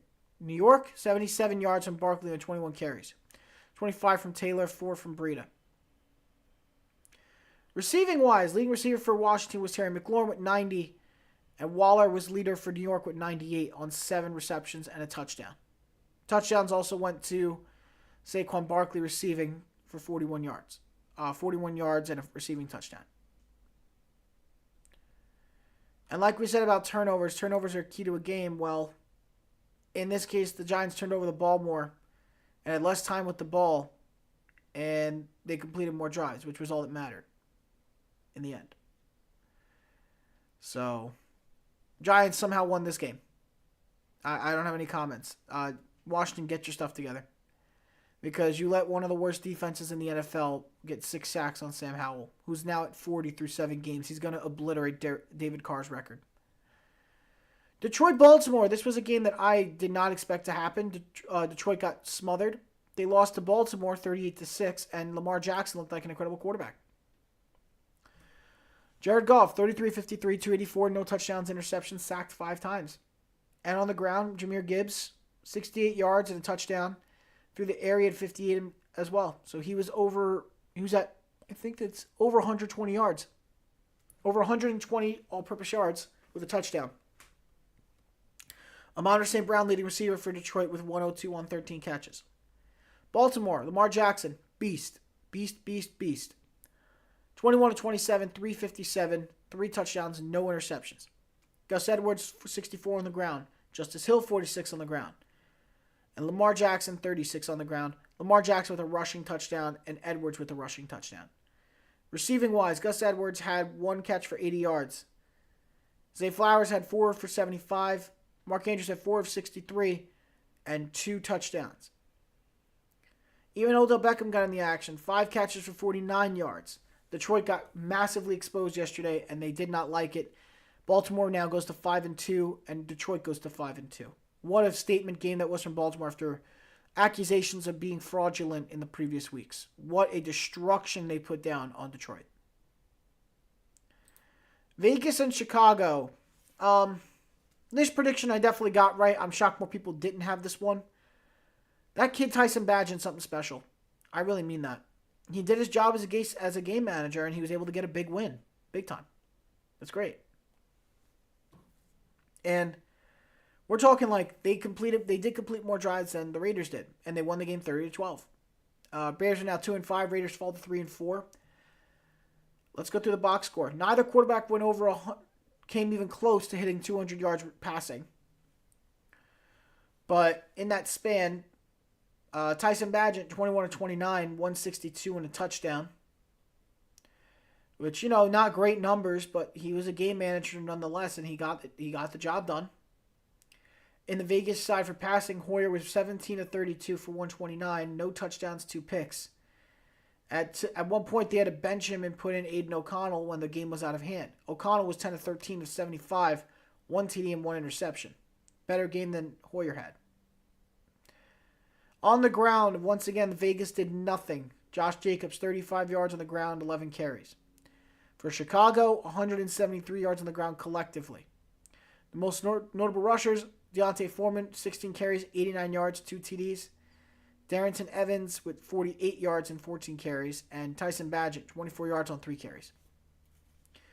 And in terms of receivers, DJ Moore had 54 yards and 8 receptions. Touchdown receiving-wise was to Deontay Foreman. The Raiders receiving, Devontae Adams, 57 yards on 7 catches. The one receiving touchdown was to Jacoby Myers, 50 receiving yards on 1 touchdown and 7 catches. Just again, not good days. This was just not a good offensive game. It was mostly a defensive situation. And even then, the defense wasn't incredible, if we're being honest. Just 2 picks, just 3 interceptions from the Chicago defense is what did it. 2 for Jalen Johnson, 1 for Tremaine Edmonds. They all did really well. I have to say, they did really well. So yeah, Chicago wins this game pretty handily. Good win for the undrafted free agent rookie. And that brings us into the late window games from 4 o'clock. Steelers and Rams, 24-17 the final here. Steelers beat the Rams 24-17. 4-2 record now for them, and the Rams are at 3-4. Somehow the Steelers are 4-2. Make it make sense. I couldn't believe it myself. The Rams are under 500 again, and the Steelers are well above 500 now. I'm a little stunned. Matthew Stafford, a rough game for him. 14 of 29 for 231, a touchdown, and an interception. Royce Freeman and Darrell Henderson combined for about, looks to be 127 yards. One touchdown for Darrell Henderson. Receiving-wise, Puka Nacua is the man again. 8 catches, 154 yards, no touchdowns. Tutu Atwell, the only man who scored a receiving touchdown yesterday. 1 touchdown on 1 catch, 31 yards. Cooper Kupp was nowhere to be found. 2 catches for 29 yards. On Pittsburgh's end, George Pickens, 107 yards receiving on 5 catches. What a game for him. Deontay Johnson, 79 yards on 5 catches. And on the rushing end for them, they didn't do too great on the ground. Najee Harris, 14 carries, 53 yards, and a touchdown. Jaylen Warren, 632 and a touchdown. And Kenny Pickett, 8 carries, no yards, but a touchdown. Pickett, passing-wise, was actually pretty good yesterday, better than Stafford. 17 of 25, 230, no touchdowns, no interceptions, only sacked twice. Same as Stafford. Now, in terms of the fumbles, I do know that and turnovers, I do know that TJ Watt had a pick yesterday. And in terms of total turnovers, I think the Rams had more. Yeah, Rams had 1 turnover. That I do know. But the Steelers get the win regardless. That was a very big situation. But what it really came down to was a controversial 4th down that was going to seal the win over the Rams. He sneaks off which I'm going to pull it up to you guys now. This controversial 4th down.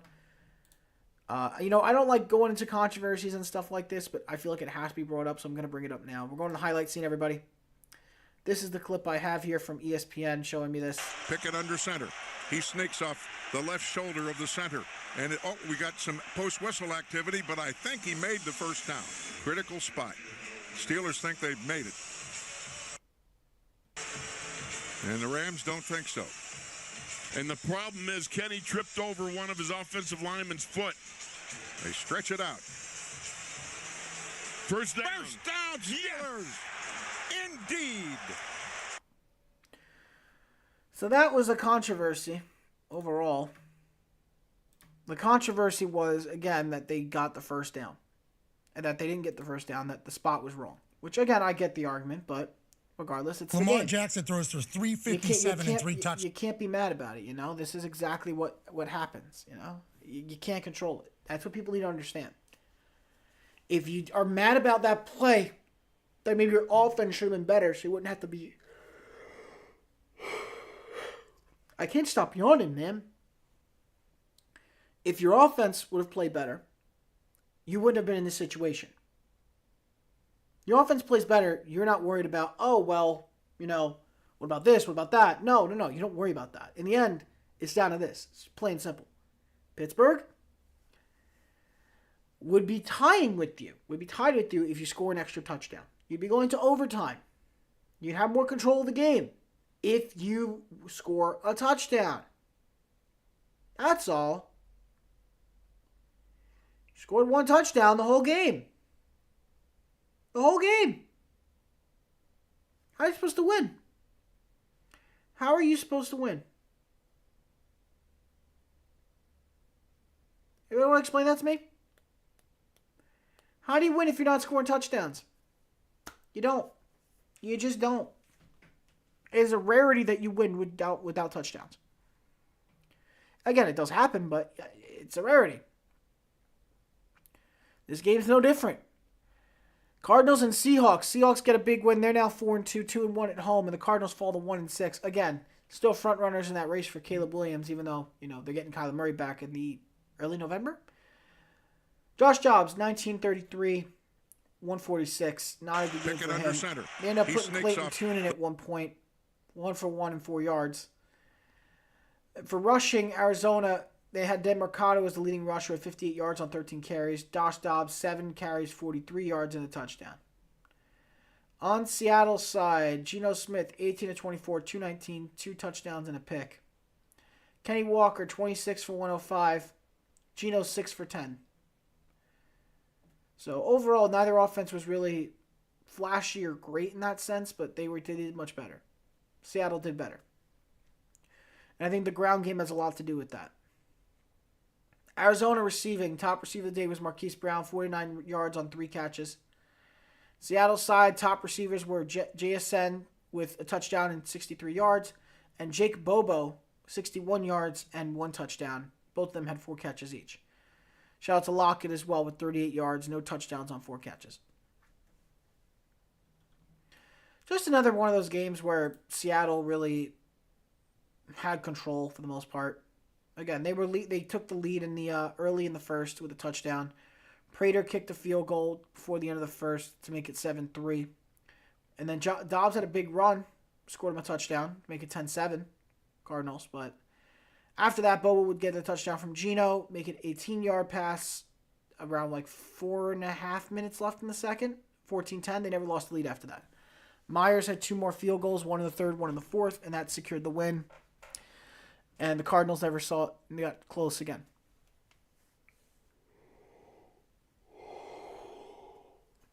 I really can't stop yawning. I don't know what's wrong. I'm sorry, everybody. Cardinals still looking for their first road win of the year.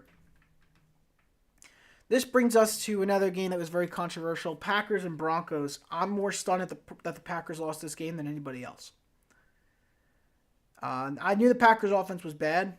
I thought the Broncos were worse, but my goodness was I wrong. I at least had hope that the Packers' defense would hold them better. And they did, but that offense for the Packers is one of the worst offenses I've ever seen. I can't believe how bad they did.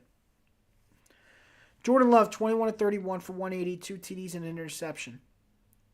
Denver, 20 of 29, 194, 1 touchdown, no interceptions. A good game, a better game for Wilson than it was for Jordan Love. Rushing wise, seriously. A.J. Dillon, 61 yards and 15 carries. Jones, nowhere to be found with 8 carries and 35. On Denver's side, 82 yards on 15 carries for Javonte Williams. Julian McLaughlin had 5 for 45. Russell Wilson had a nice run too, 1 carry for 21. And in the receiving realm, you guys already know. The Packers, 2 for 34 for Dillon, 2 for 30 for Romeo Doubs, 1 touchdown. Jaden Reed had a touchdown as well, but that was on 3 catches for 21 yards. I started Luke Musgrave in fantasy yesterday. I almost went with Michael Mayer. Neither pick was going to be good. Denver receiving, Cortland Sutton, 76 yards and a touchdown on 6 catches. Jerry Jeudy, 5 for 64. Again, offensively, just move the ball better. The Broncos just moved the ball better. They really had a chance to blow the game, and they didn't blow it. Their DB made a phenomenal play that really helped them out and saved them from a second-half meltdown. Because what happened was, going into halftime, they were up 9-0. Then the Packers kicked the field goal. Then they scored a touchdown. They were up 16-3 with 6 minutes to go in the third. By the end of the third, it was 10-16 because of a touchdown to Romeo Doubs. Halfway through the fourth, the Packers scored another touchdown, take the lead, and make it 17-16. Will Lutz makes a field goal with just under 4 minutes to go to make it 19-17 Broncos, and the Packers had to play catch-up. And they were unable to do so, and the Broncos won the game off an interception by Jordan Love, because why else? Jordan Love falls to 2-4 with the Packers. Broncos rise up to 2-5. You know what they say, Bronco countries, let's ride into the sunset. Chargers and Chiefs. Pick it under Chiefs center. won this one, He sneaks 17-31. the left shoulder of the center. Chiefs win this one Chiefs win this one over the Chargers 31-17. Chargers fall to 2-4. Chiefs are at 6-1. I'm shocked just as much as you are that the Chargers are this bad, but I think it comes down to Brandon Staley more than anybody else. Herbert, not a good game. Not at all. 17 for 30, 259, a touchdown, 2 interceptions. Kansas City-wise, Mahomes, 32 of 42, 424, 4 touchdowns and an interception. That's the Patrick Mahomes I know. LA's rushing attack. Kelly had 75 yards on the ground and a touchdown on 7 carries. Eckler, 14 for 45, no TDs. Justin Herbert, 2 for 5 on carries as well. Top rating receiver for LA yesterday, Josh Palmer. 5 for 133 and no touchdowns. Keenan Allen, 4 for 55, no touchdowns. And the one passing touchdown was to Gerald Everett, 3 for 26. Rushing-wise for Kansas City, 32 on the ground for Pacheco, no touchdowns. Mahomes had 29 on the ground as well and 4 carries. And in terms of receiving, Travis Kelce, 12 catches, 179, a touchdown. Unbelievable game for him. MVS, 3 catches for 84 yards and a touchdown. Rashee Rice, 5 catches for 60 yards and a touchdown. And and Pacheco also got involved, 4 catches, 28 yards, and a touchdown. Just a good day for everybody. Good day for everybody. So, yeah. Chargers losing this game after me thinking they were such a good team this whole time kind of sucks. But you know what? Things happen. Chargers lost the game. Now they're 2-4. Now they got some rebounding to do. They got to figure themselves out because this isn't working. Coming out of a bye week and that's how you play. Yeah, okay. You came out of bye week a couple weeks ago and you're just not looking good at all. So. I got nothing to say about it. Pickett under center. He snakes off the left shoulder of the center. And we're down to the final game to cover here. I'm sure you guys can probably still see me in the camera. I'm going to make sure you guys can. Yeah, you still see me. All right. And finally, Dolphins and Eagles.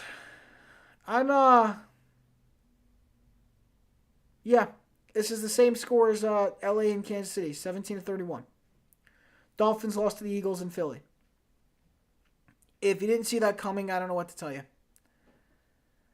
Tua, 23-32, 216, a TD and an interception. Philly, 23-31, 279, 2 touchdowns, interception. Hurts, better game than Tua did. Tua finally had a bad game. Raheem Mostert, 9 carries for 45 yards. They barely went on the run yesterday, and it showed. Philly on the ground yesterday. They went more to the ground. Still wasn't great, but they went to the ground regardless. DeAndre Swift, 62 yards on 15 carries. Hurts, 11 carries for 21 yards and a touchdown. And Kenny Gainwell even got a touchdown yesterday, 8 carries for 16 yards. Receiving for Philly, A.J. Brown, 10 catches for 137, a touchdown. Clear best receiver of the day. Dallas Goedert, 77 yards on 5 catches and a touchdown. Jalen Waddle, 63 yards and 6 catches. Tyreek Hill had actually a pretty decent game. 11 catches, 88 yards, and a touchdown. Decent game for him. Julio Jones even made an appearance and got a catch yesterday in his first game as an Eagle. 1 catch for 3 yards. So good for him. But that's the story. I mean, they just had no answers. Philly just kept doing it over and over again and smothering the Dolphins. Dolphins didn't have any answers, serious answers. It started off with an Eagles field goal. Then Miami had a field goal. Then the touchdown happened to Goddard. Then the touchdown by Hurts. So it was 17-3. They're already blowing them out. Miami's able to get back in the game with a touchdown, make it 17-10. Halftime happens. Third quarter, open up with a 22-yard pick six by Miami. We're at 17 apiece. A.J. Brown gets a touchdown before the third quarter ends, makes it 24-17. And then with just under 5 minutes to go in the fourth, Kenny Gainwell has his 3-yard rushing touchdown, puts the game away. I think the more shocking part is what people have been complaining about, which is the penalties. There were definitely a lot of penalties that could have happened against the Eagles that weren't called. I will say it. There's definitely a lot of them. If they're not going to be okay with it, they're not going to be okay with it. There definitely were issues. The left shoulder. They definitely struggled to score yesterday, and it showed. I mean, they struggled to call penalties on them. Here's what I mean by that. Were there missed calls that could have went against the Dolphins too? Yes. There was missed ones. One or two calls I saw that could have worked against the Dolphins and didn't happen. But for the Eagles to have no penalties at all the entire game, and the Dolphins to have 10, when there are like 5 or 6 clips out there of Eagles guys grabbing face masks, hooking, do all these different things, I mean, you tell me. And then there's a pass interference called on a guy who just put a little shove. A little bit of a push on Jalen Hurts. Jalen Hurts flops, and they threw a flag for unnecessary roughness, or roughing the passer. Yeah. In the end, just understand that this whole situation with the officiating for this game was a little bullshit. But regardless, your offense should have found a way. The refs didn't affect your offense, did they? Pickett under center. He sneaks off. Again, you don't want to have to come down to blaming a ref for not doing their job. That's what it comes down to. Don't blame a ref for doing his job. You had chances to win. Pickett under center. Why do we keep going back to this clip? You punted on your first drive. Got a field goal on your second drive. Got a punt on your third drive. And on your fourth drive was when you finally scored a touchdown. By that point, the Eagles had already scored 2 touchdowns on you. By the time you scored yours. In the end, it's you, really. It's you. You go into the third. You punted. You went out on downs. You had an interception, and you went out on downs. I can't sit here and be okay with the fact that you guys really sold that. They really sold this game. You know?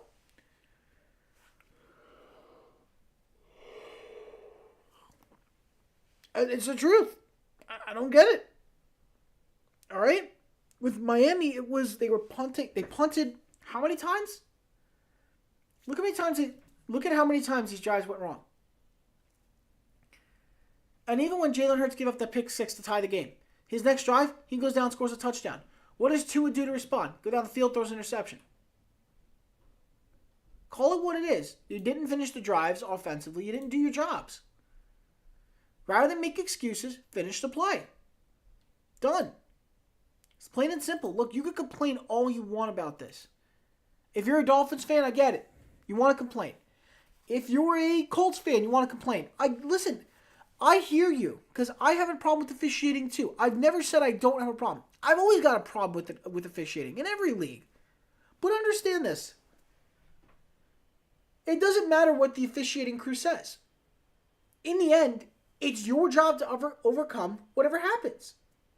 Am I wrong? Think about it. Actually think about it. How can you fault a ref for screwing you over when it's your fault for not scoring more, for not finishing more drives? Plain and simple. And who does that fall on? Okay, look, the offensive lineman doesn't get called for holding and gets away with it, right? Okay. Advantage right there to you. Capitalize on it. Take your more time. Go get your touchdown. Do what you got to do. And extend your drive or finish it. Do what you got to do. That's it. Another example of a team whining. Let's say your receiver's going to make a play, right? And there's a pass interference that holds them down, right? Like this. I'll give you a good example. The Giants game last week against the Bills. Okay? Holding you down like this. They don't call the holding. Your guy can't make the play. It's now third down. Or no, now it's fourth down. Go back and ask yourself, what could you have done better on that play? Don't focus on what the call was. Was there another person you could have thrown to that would have got you the first down rather than you throwing this pass specifically?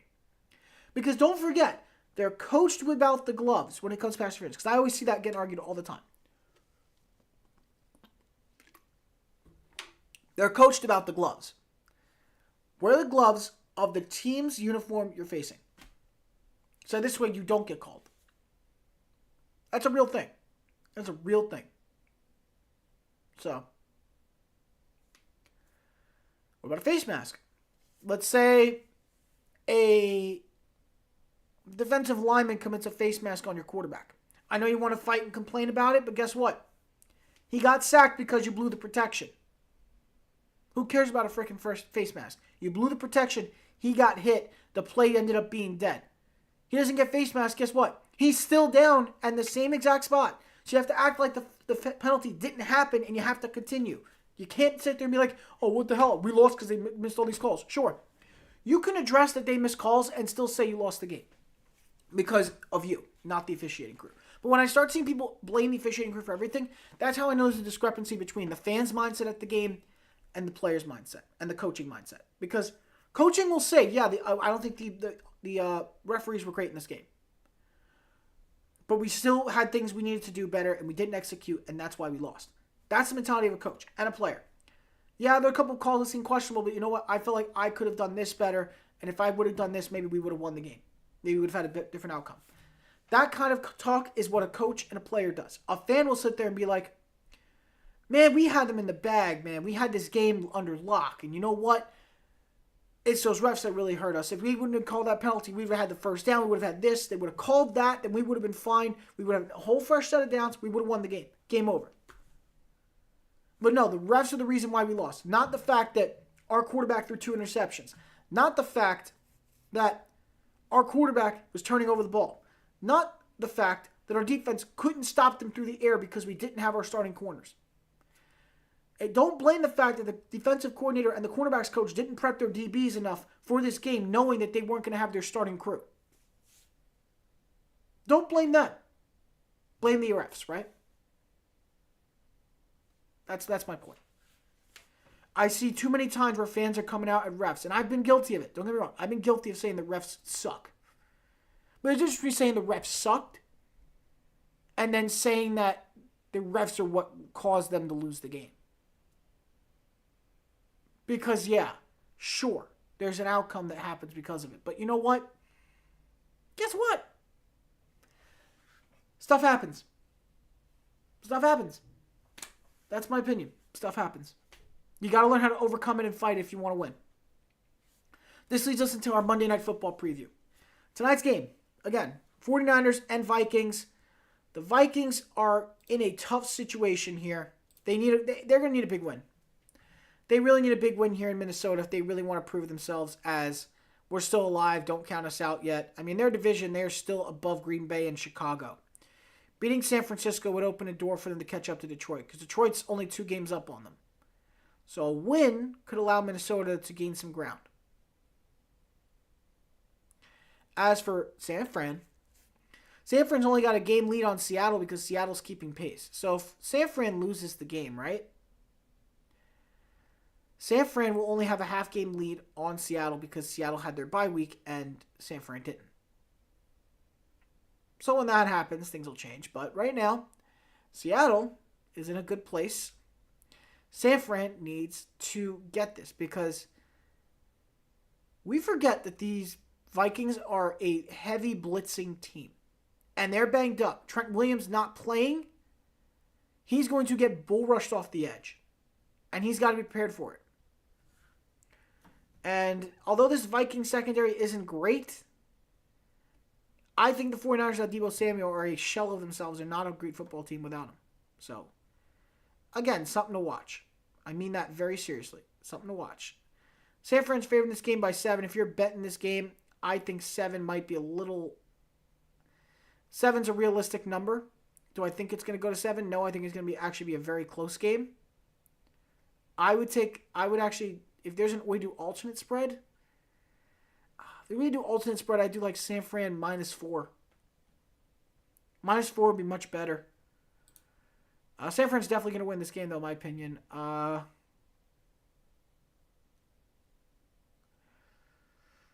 So here's a full rise and preview of the game, courtesy of some sports outlets. You probably know them by now, ESPN. I'm going off their outlets and what they've said for this game. Just so y'all understand the impact. This was the worst start of his young career for Brock Purdy. Last week was the worst start. Losing to the Browns in the fashion he did was very embarrassing. They lost their undefeated status, and Purdy had his first regular season loss of his career. But apparently he says that he said he's ready to go. And he's ready to put it behind him, and he's just focused on this game now. And Schefter has just confirmed to McAfee that Christian McCaffrey will play, so McCaffrey is a go for today.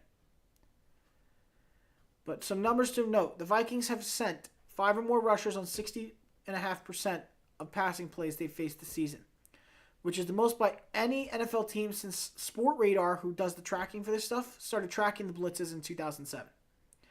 The next closest blitzing team was Arizona with 51.1 in 2013, and the league average right now is 29%. So rushing on 60.5 compared to 29 is kind of crazy. It's called ultra-aggressive strategy. This strategy is like caused some mixed things for the Vikings. Like it's worked, but also hasn't worked. In the sense of,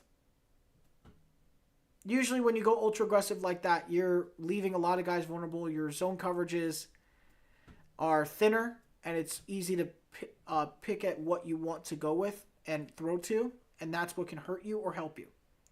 Because if you get to them fast enough and you exploit their offensive line's issues, great. And you're going to get sacks, you're going to force bad plays out of the Niners. But let's say you're facing them and, they do have an offensive line holding up pretty well. Purdy's going to get quick reads and get out within 3 seconds because he knows exactly where the guys are going to be open. So, it's a win and a lose situation. They're going to be preparing for short passing situations because of the blitz percentage of the Vikings. They know what they're going to have to do. And they can do that because Debo's not in, but Ayuk is still a fast receiver himself and flexible in his own right. I shouldn't say flexible. I'll say agile in his own right. And this is what I mean by mixed results.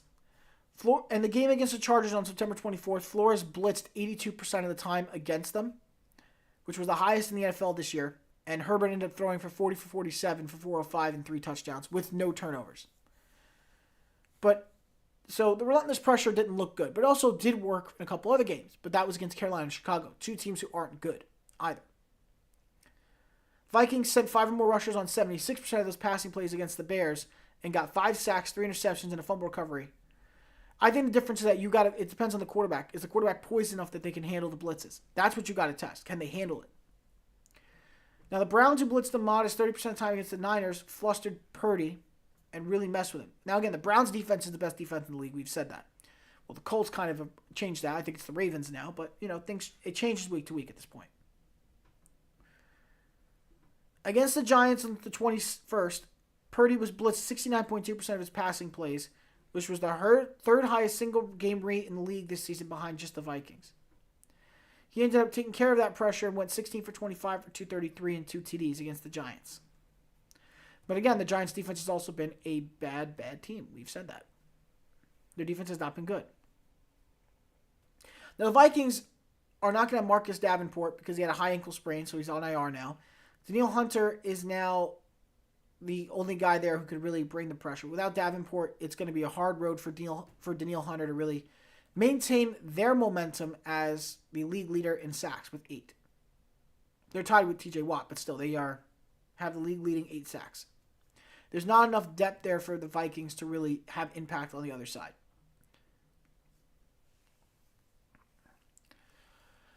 Now, the Vikings are deep enough, though, in one spot, and that is safety. And being deep enough there, you've seen Josh Metellus get more attention with snaps behind starters Harrison Smith and Cam Bynum because he's been used as a nickelback, as a blitzing linebacker, and however else Flores feels he could be used. 86.5 snaps. And it's more because, again, they're deep at safety, they're thin at cornerback to the point where Metellus can be moved to multiple positions.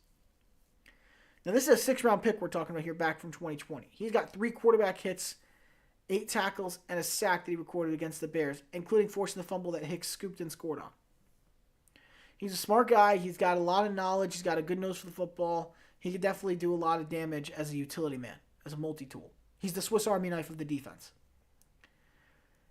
So, the 49ers, who've been remarkably healthy this season, did lose 3 guys to injuries last week. So, you lost Debo, you lost Trent, and now you lost McCaffrey. But McCaffrey apparently is good to go. He will play. So, you don't have Debo or Trent this week. Big thing to note.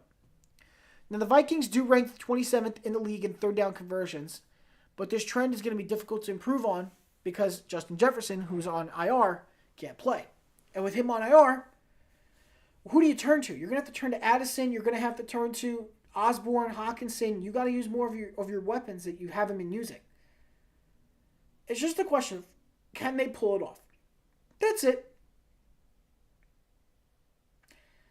And it's down to Kirk. Can Kirk trust his guys enough that he's going to spread the ball around? You also need the ground game to do well, too, with Alexander Madison. And he's been doing better as of late. But again, it's a long road to climb. Can the Vikings get the win? Sure, they can. Any team can get a win, as you guys clearly saw this week. I mean, New England beating Buffalo? Come on. We thought that was happening.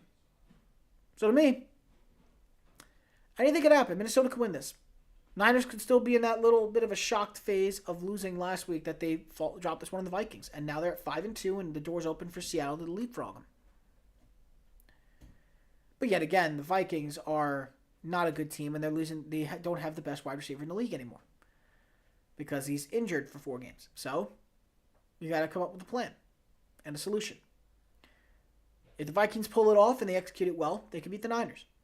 If they can't do it, they will lose. My guess is that they will lose and the Niners will win this game. I think it'll be closer than that spread says, but they will win. So I'm taking the 49ers on this one. If I gave a final score prediction, I would probably say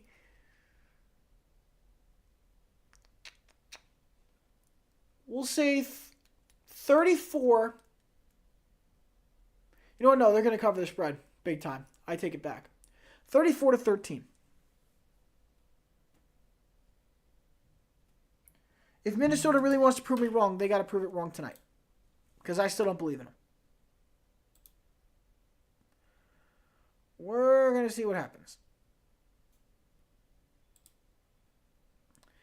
And that's that for Monday Night Football. So we're down to the final topic, and then we can all hang up and get out of here and finish off the show. Which also heads up, tonight I will not be here doing a Monday Night Football stream. In fact, I will be joining the man who was actually on last week on Thursday on his show. Boys in the Big Apple podcast. I will be a special guest on there under the name of Bad Take Brian, because apparently my takes have been pretty bad lately. So, apparently. So I will be over there as well, talking about sports and catching up on some things and preparing for the NBA season, which tips off tomorrow. Tomorrow's the tip-off for NBA. I'll be back here tomorrow morning so we can talk about it again and really discuss it more. But right now, just so you guys know, we have NBA basketball action tomorrow. So be prepared for that. Now let's get to college football. I'm going to pull up the rankings and share the screen with you guys so we can really go through it all together as a unit. So let's pull it up now. Let's see. And in the meantime, while I'm pulling this up, let's see if there's any big news. Gunnar Olszewski has officially signed with the team. He's going to the Giants. He's on their practice squad now. He was a big special teams guy. Giants fans are happy about it. I don't know if it's going to happen, though, if I'm being honest with all of you. We'll see. Update with the Jets. DJ Reed and Sauce Gardner are still in concussion protocol. They've still not been cleared. Something to watch.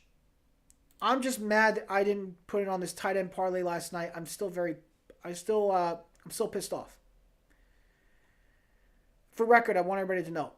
The parlay was National Tight Ends Day parlay. It was Dallas Goedert, Mark Andrews scoring a touchdown, and there was one more person. One more had to score a touchdown. I got to remember what it was. I don't remember the exact name, but I know that there was more than one. But yeah, I know Goddard was in there, Andrews was in there, and I believe it was Kelsey. Andrews, Kelsey, and Goddard anytime touchdown score. Parlayed it. It's about like it had like over 1,900 on the odds. It was perfect. And it was like a risk. It was a huge risk, but it was definitely doable, and it ended up happening. So I'm just mad I didn't come through with it. And another quick, some other quick updates we have here for you. I'm scrolling through them now to make sure we got them all up to date, just so everybody's caught up. The last few, Jonathan Taylor was drug tested. I made a joke about it. I don't know if he actually was.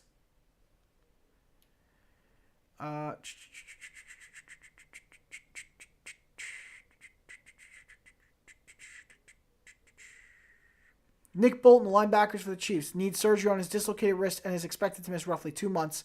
A tough loss for the Kansas City defense. Yes, it is. Tom Pelissero with that news. That is definitely the truth. I'm not going to disagree with that at all. Bolton has been a big force in that front seven. Good tackler, good nose for the ball, knows where the guys are at all times, makes great plays. But his dislocated wrist is going to help him miss some serious time. And as for the lineups for tonight's game, they've been confirmed. For the Diamondbacks, it's Corbin Carroll leading off, followed by Marte and Moreno. Christian Walker is in the 4 spot with 5 and 6 taken up by Pham and Gurriel. Alec Thomas in the lineup at 7. Longoria at 8 and Perdomo at 9. So Pham is back in the lineup today at number 5 as a designated hitter. For the Phillies, it looks very much similar. Schwarber, Turner, Harper, that's the 3. Bohm at 4, Stott at 5, Romuto at 6, Castellanos at 7, Marsh at 8, and Rojas at 9. That is the groups for the lineups today. Much of the same, everything outside of the Diamondbacks made a couple switches around. I'm more shocked that Christian Walker was put behind Moreno, and he's been behind Moreno for a while. Let's see. Another update about the Jets here. Dwayne Brown's eligible to come off IR this week, which means Becton may be moved from the left tackle spot. We don't know. So ever since he's been moved from the left tackle spot, since Becton's been moved to the left tackle spot, they've been really well. The O-line's played a lot better. Honestly, Becton's got to stay at left tackle. It'd be better off putting Dwayne Brown on the right, but we'll see. You never want to disrupt that stuff, you know? Wait. Give me 1 sec, people. There was something just happened.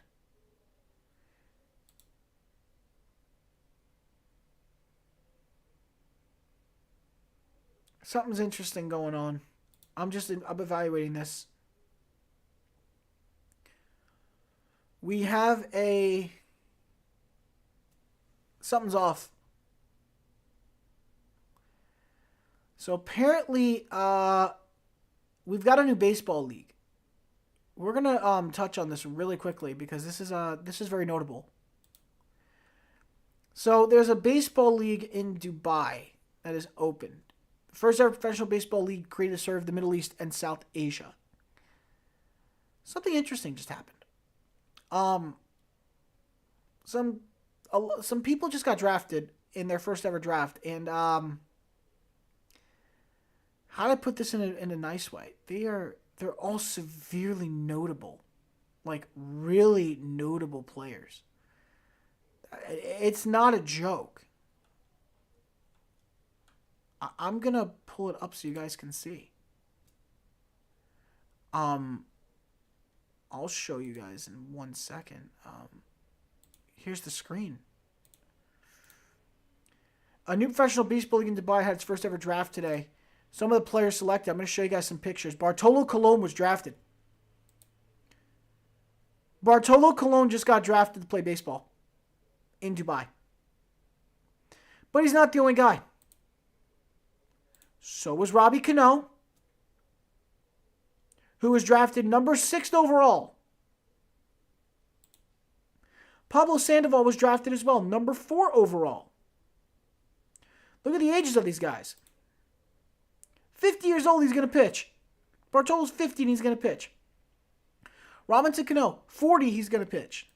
He's going to play. Pablo Sandoval, 37, he's going to play. Didi Gregorius, well, this one's actually fairly reasonable, 33. He's going to play. He was the number 3 overall pick. Are you kidding me? This is insane. Dovydas Neverauskas, another one who played in the MLB, he's going to be there too. The guy who was the number 1 pick was Karen Patel. Carlos Garzon is drafted as well. I think we're going to bypass everything I just spoke about because this is a big freaking deal. I'm sure there are other names here. We're just going to keep going, and I'm just going to go right to through the rounds. I'm sorry, everybody. What did I just miss? Did this happen today? Oh no, I'm not kidding, guys. This is legit.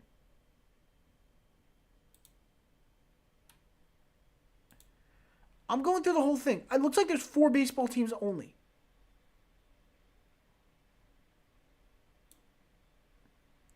I'm hoping that's not the case, but I'm going through them now to kind of get a good feel of, like, what did this draft look like? Like, is anybody else just as confused about this as me?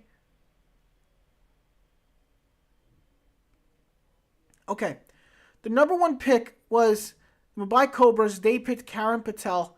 He was pitching in Double-A baseball and drafted in 2017.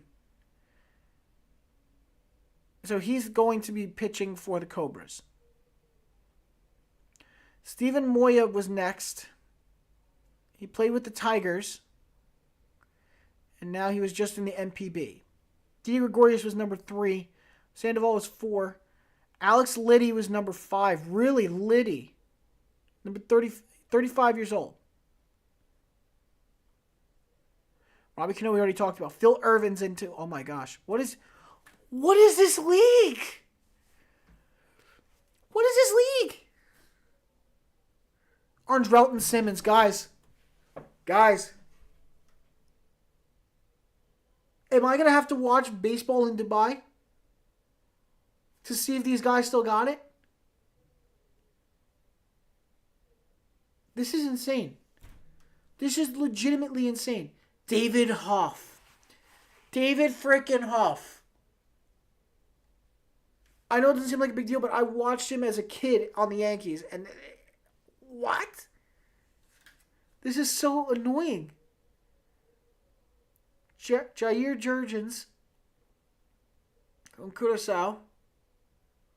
Dylan Thomas, another one that just... This is actually insane. Robbie Ross. Justin Williams. Oh my gosh. Wait, no, this was a... That was the 13th pick, right? Yep, we're in the second round here. Andre Rienzo. These are all MLB guys. Courtney Hawkins. Well, no, he wasn't an MLB guy, but I mean, I remember him not playing too great. So Bartolo Colon getting drafted still blows my freaking mind. I cannot believe this man is pitching right now. I'm at a loss for words. He's 50 years old. Dwight Smith Jr. Another guy who gets drafted from the MLB. Gabriel Guerrero. I wasn't sure if it was Gabriel or Gabriel Guerrero.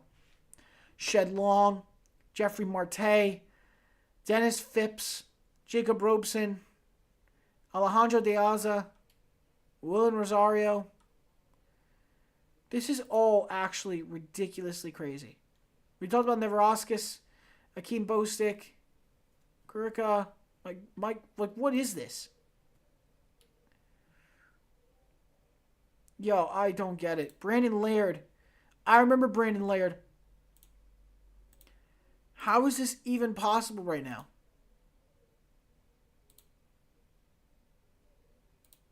They're taking guys from the minor leagues, too. This is insane.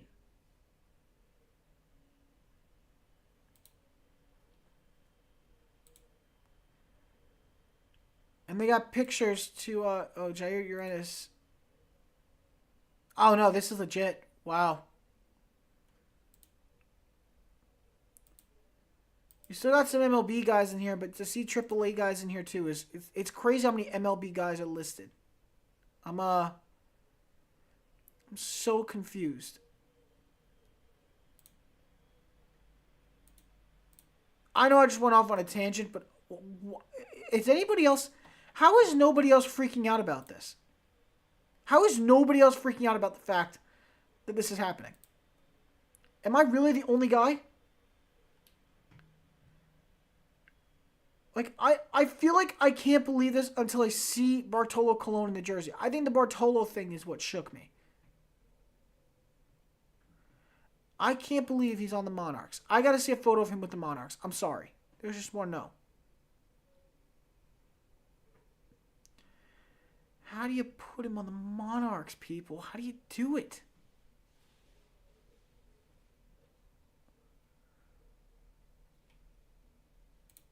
I can't believe this is actually happening.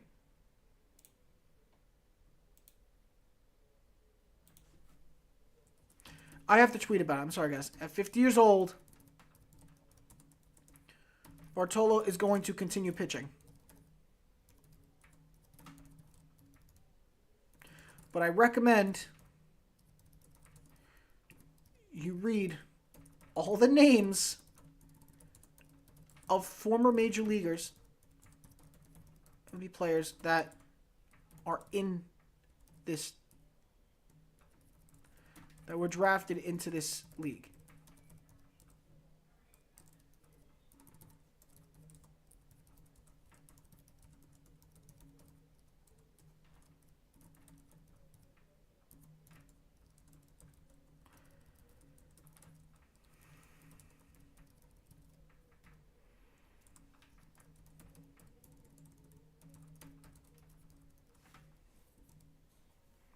I'm curious how much these guys are getting paid more than anything else. I'm curious. I'm just curious to see how much they get paid. But nevertheless, let's go to the rankings, people. Here we are. The AP Top 25 is here. Let me open up the complete ranking so we get the proper ones. I don't care for the coaches poll. Let's do the AP Top 25. I don't think we still have the bowl one yet, right? Nope, we don't have a bowl. So Georgia had the bye week this week, so they remain number 1. But that doesn't mean Michigan didn't get any votes. Michigan still got a lot of votes to be up there in that number 1 spot. Michigan not too far behind, but they, against Michigan State last week, they just crushed them 49-0 on Saturday. Ohio State took care of business against Penn State. It was close, but they got it done. Florida State and Duke was a little scary for most of the game, but towards the end, after Riley Leonard got hurt, Florida State took care of business and secured the win. So they keep the number 4 spot. Washington, shockingly, only a 15-7 victory over Arizona State, hence why they didn't go up or down. Oklahoma barely escapes with the win over UCF. Houston loses to Texas, number 7, 31-24. Again, a lot of these games were surprisingly close, which I didn't expect. Oregon, Washington State, this one was kind of close. It was 38-24, kind of close, like 2-touchdown win. Alabama beats Tennessee 34-20. Penn State, like we said, already lost, so they fell from being number 7 to number 10. Oregon State was off last week, so they get to actually rise up a spot, which is really nice. Ole Miss beat Auburn, so they move up a spot. 20-21 was the final score. Utah beats USC, but I am stunned by the fact that with this win, even though it's USC, Utah with the backup quarterback winning doesn't get higher than 1 spot. I'm actually a little surprised by that. Notre Dame had an off week. They go up a spot to 14. LSU beat Army 62-0. No problems. They go up 4 spots from number 19 to number 15. Good win for them. Missouri beats South Carolina 34-12. Very decisive victory. Missouri now up to number 16 from number 20. North Carolina, embarrassing loss to Virginia. The Cavaliers have been terrible this year. North Carolina loses to a division rival, to a conference rival, and they drop from number 10 to 17, just like that. To me, their year is over. Louisville, off last week, goes up 3 spots from 21-18. Air Force beats Navy 17-6 and continues to rise. They went from number 22 to number 19. Duke loses to Florida State in a not really a close game. Should have been close if Leonard didn't get hurt, but they did lose. So they are out of CFP contention and fall to number 20 from the 16 spot.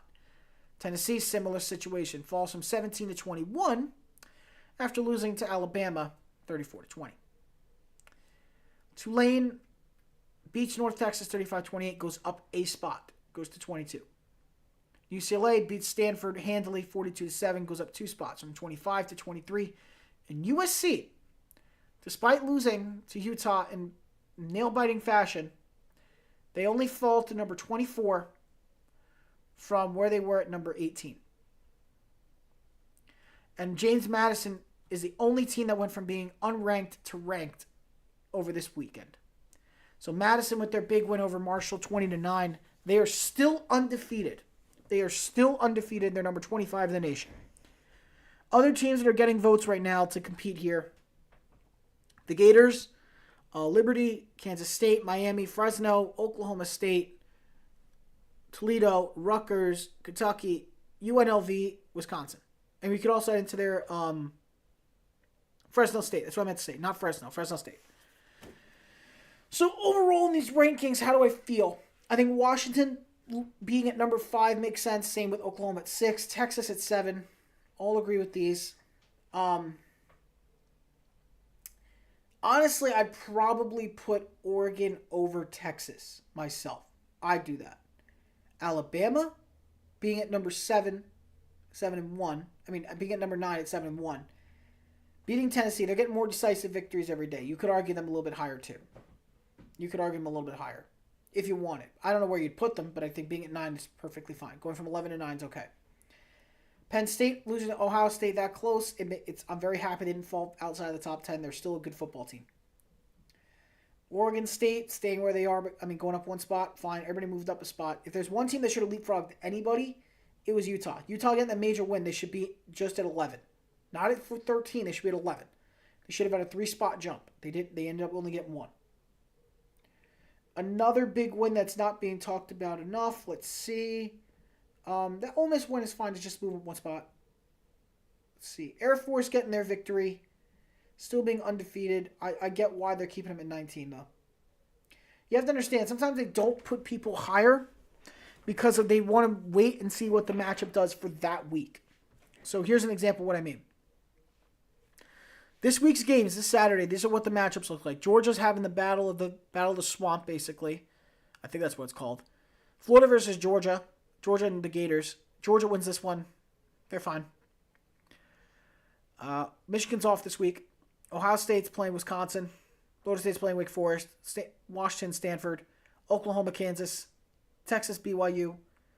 I mean, the only game that could come close out of all these is the Oklahoma game against Kansas and the Georgia game against Florida. So those are the games to watch for sure. Let's add in Oregon against Utah. That's why Utah's not higher. They're going to play number 8 Oregon. If they beat Oregon, they'll definitely go really high. And they'll eliminate Oregon from the CFP. So Utah getting a big win here would be really helpful for them. So that's probably why they're not putting them higher, because they're going to see what they do against Oregon and then determine at that point, okay, maybe they're deserving to be up there in the top 10. Penn State's got Indiana. Oregon State's got Arizona. Ole Miss got Vanderbilt. Notre Dame's got Pitt. LSU and Missouri are off. North Carolina's got Tech. Georgia Tech. Louisville's got number 20 Duke, so that'll be an interesting one. That's why Louisville didn't go any higher. Air Force has Colorado State. Duke, I already talked about them. Tennessee's got Kentucky. That'll be a good game. Tulane's got Rice. UCLA's got Colorado. Ooh, good one right there. UCLA and Colorado. That's a good one. That's a good one. USC and California. So Cal Golden Bears and Madison versus Old Dominion. So definitely an opportunity for other teams to really get... there's just doors open for teams that didn't go so high to try to really go a lot higher, and it's going to take some big wins to do it. And that's the logic behind their picks all the time. So that's how you got to look at it and think about it. You look at all these guys. Sometimes they don't go as high because they think about, okay, let's look at what next week's matchups look like before we go and overshoot them. So that's probably what they did with Utah. That big win over USC, they should be higher, but it makes sense why they only went 1 spot. They want to see a more decisive victory, and maybe it comes against Oregon. They do that, then they'll definitely get up higher. But that's the college football rankings. I really don't disagree with a lot of this. I don't agree with it. I think anywhere between 6 and 9 could be interchangeable. I think the reason why 6 hasn't been changed yet is because Oklahoma's undefeated, and these guys aren't. So I think anywhere between numbers 7 and 9, you could interchange them. You could put Alabama at 7. You could put Oregon at 7. You could put leave Texas at 7. That's really interchangeable to me. At the moment, that's really how I feel about their strength, because Alabama's slowly showing that they're stronger and stronger every week. So I'm keeping an eye on them. They're not out of it yet. They're not finished. They're not cooked. So keep an eye on them. And that will do it, everybody. That is going to do it for our show. For those who stayed here through the entire show, thank you guys so much. I appreciate it. I know we went off on a tangent with the baseball league, but we had to. I mean, when you hear that Big Sexy is possibly pitching again at 50 years old, that's noteworthy news. So, again, thank you guys so much for tuning in. All the social handles to follow the show are up here. So, B.A. Mansell on Twitter or X or whatever you want to call it these days. The Brian Mansell Show on Instagram and on YouTube. You can find us here, The Brian Mansell Show. Ticker with all the information on the bottom for games, so you guys can read that real quick. I won't end to get to read that. NLCS, Arizona, Philly. Philly leads the series 3-2, 5:07 Eastern on TBS. Number 5, Texas versus number 2, Houston. Game 7, series tied 3-3, 8:03 Eastern, Fox, FS1. NFL tonight, Niners, Vikings, 8:15 Eastern, ABC, ESPN. NHL, you got Montreal Canadiens versus Buffalo Sabres, the only hockey game tonight at 7 o'clock Eastern on NHL Network. That's all the games you got to watch today, the major ones. Basketball starts tomorrow, so we'll do a whole breakdown on NFL, NBA for that. I will also be tonight on the podcast that they're doing, The Boys in the Big Apple. Make sure you follow them on YouTube. They do a lot of great content there. They are going to do their live stream tonight for their podcast. I will be on as well as a special guest to talk about the NBA, preview the season a little bit with them, and we'll have some discussions about that. And as well, maybe a little bit of an NFL review. We might do that, but that's where you see more in-depth stuff. But again, My name is Brian Mansell. You're going to see probably some breakdowns come out soon. I'm going to try to take that after we end stream. Try to get out before I have to go live tonight with them, which is around 8 o'clock. Again, YouTube. I'll repost the link and everything on my Twitter, so again, make sure you follow that. And we are now at 15 followers, so whoever gave us the follow, thank you guys so much. I believe it was Larry Kate. So Larry Kate, you were the 15th follower. Thank you so much. It meant a lot to me. We now have to try to hit 20. Let's see if we can pull it off, people. Fingers crossed. Let's see if we can do it. And again, thank you guys so much for making this such a great experience every week. We're going now on this is the beginning of our 4th week doing this show, and I'm just really excited for what's to come. So again, thank you guys so much for being here and choosing us for all this. We're going to do some more play-by-play stuff, hopefully. If the D-backs force Game 7, I'll try to do a play-by-play tomorrow. If they don't force Game 7, then we're just going to focus on probably some NBA then. So it'll either be NBA tomorrow or baseball. Be prepared for that. I don't know what I'm doing yet. It's going to be one of the two. So be prepared. One of the two will be NBA or MLB. But once again, I'm Brian Mansell. Thank you guys so much for tuning in. If you guys are watching this on Twitch, please consider giving us a follow. It goes a long way helping the channel grow. If you watch this on YouTube, please consider subscribing. You get updates to all videos and turn on notifications. Thank you all so much. We will see you either tonight for the Boys of Big Out podcast again. Check that out on Big Blue in the Bronx's YouTube channel. 8 o'clock Eastern. Or you can wait until tomorrow morning. Because tomorrow morning we'll be back with another episode of the Brian Mansell Show here on Twitch and YouTube. So, 11 a.m. Eastern. Make sure to be there. See y'all either tonight or tomorrow. Have a good one, everybody.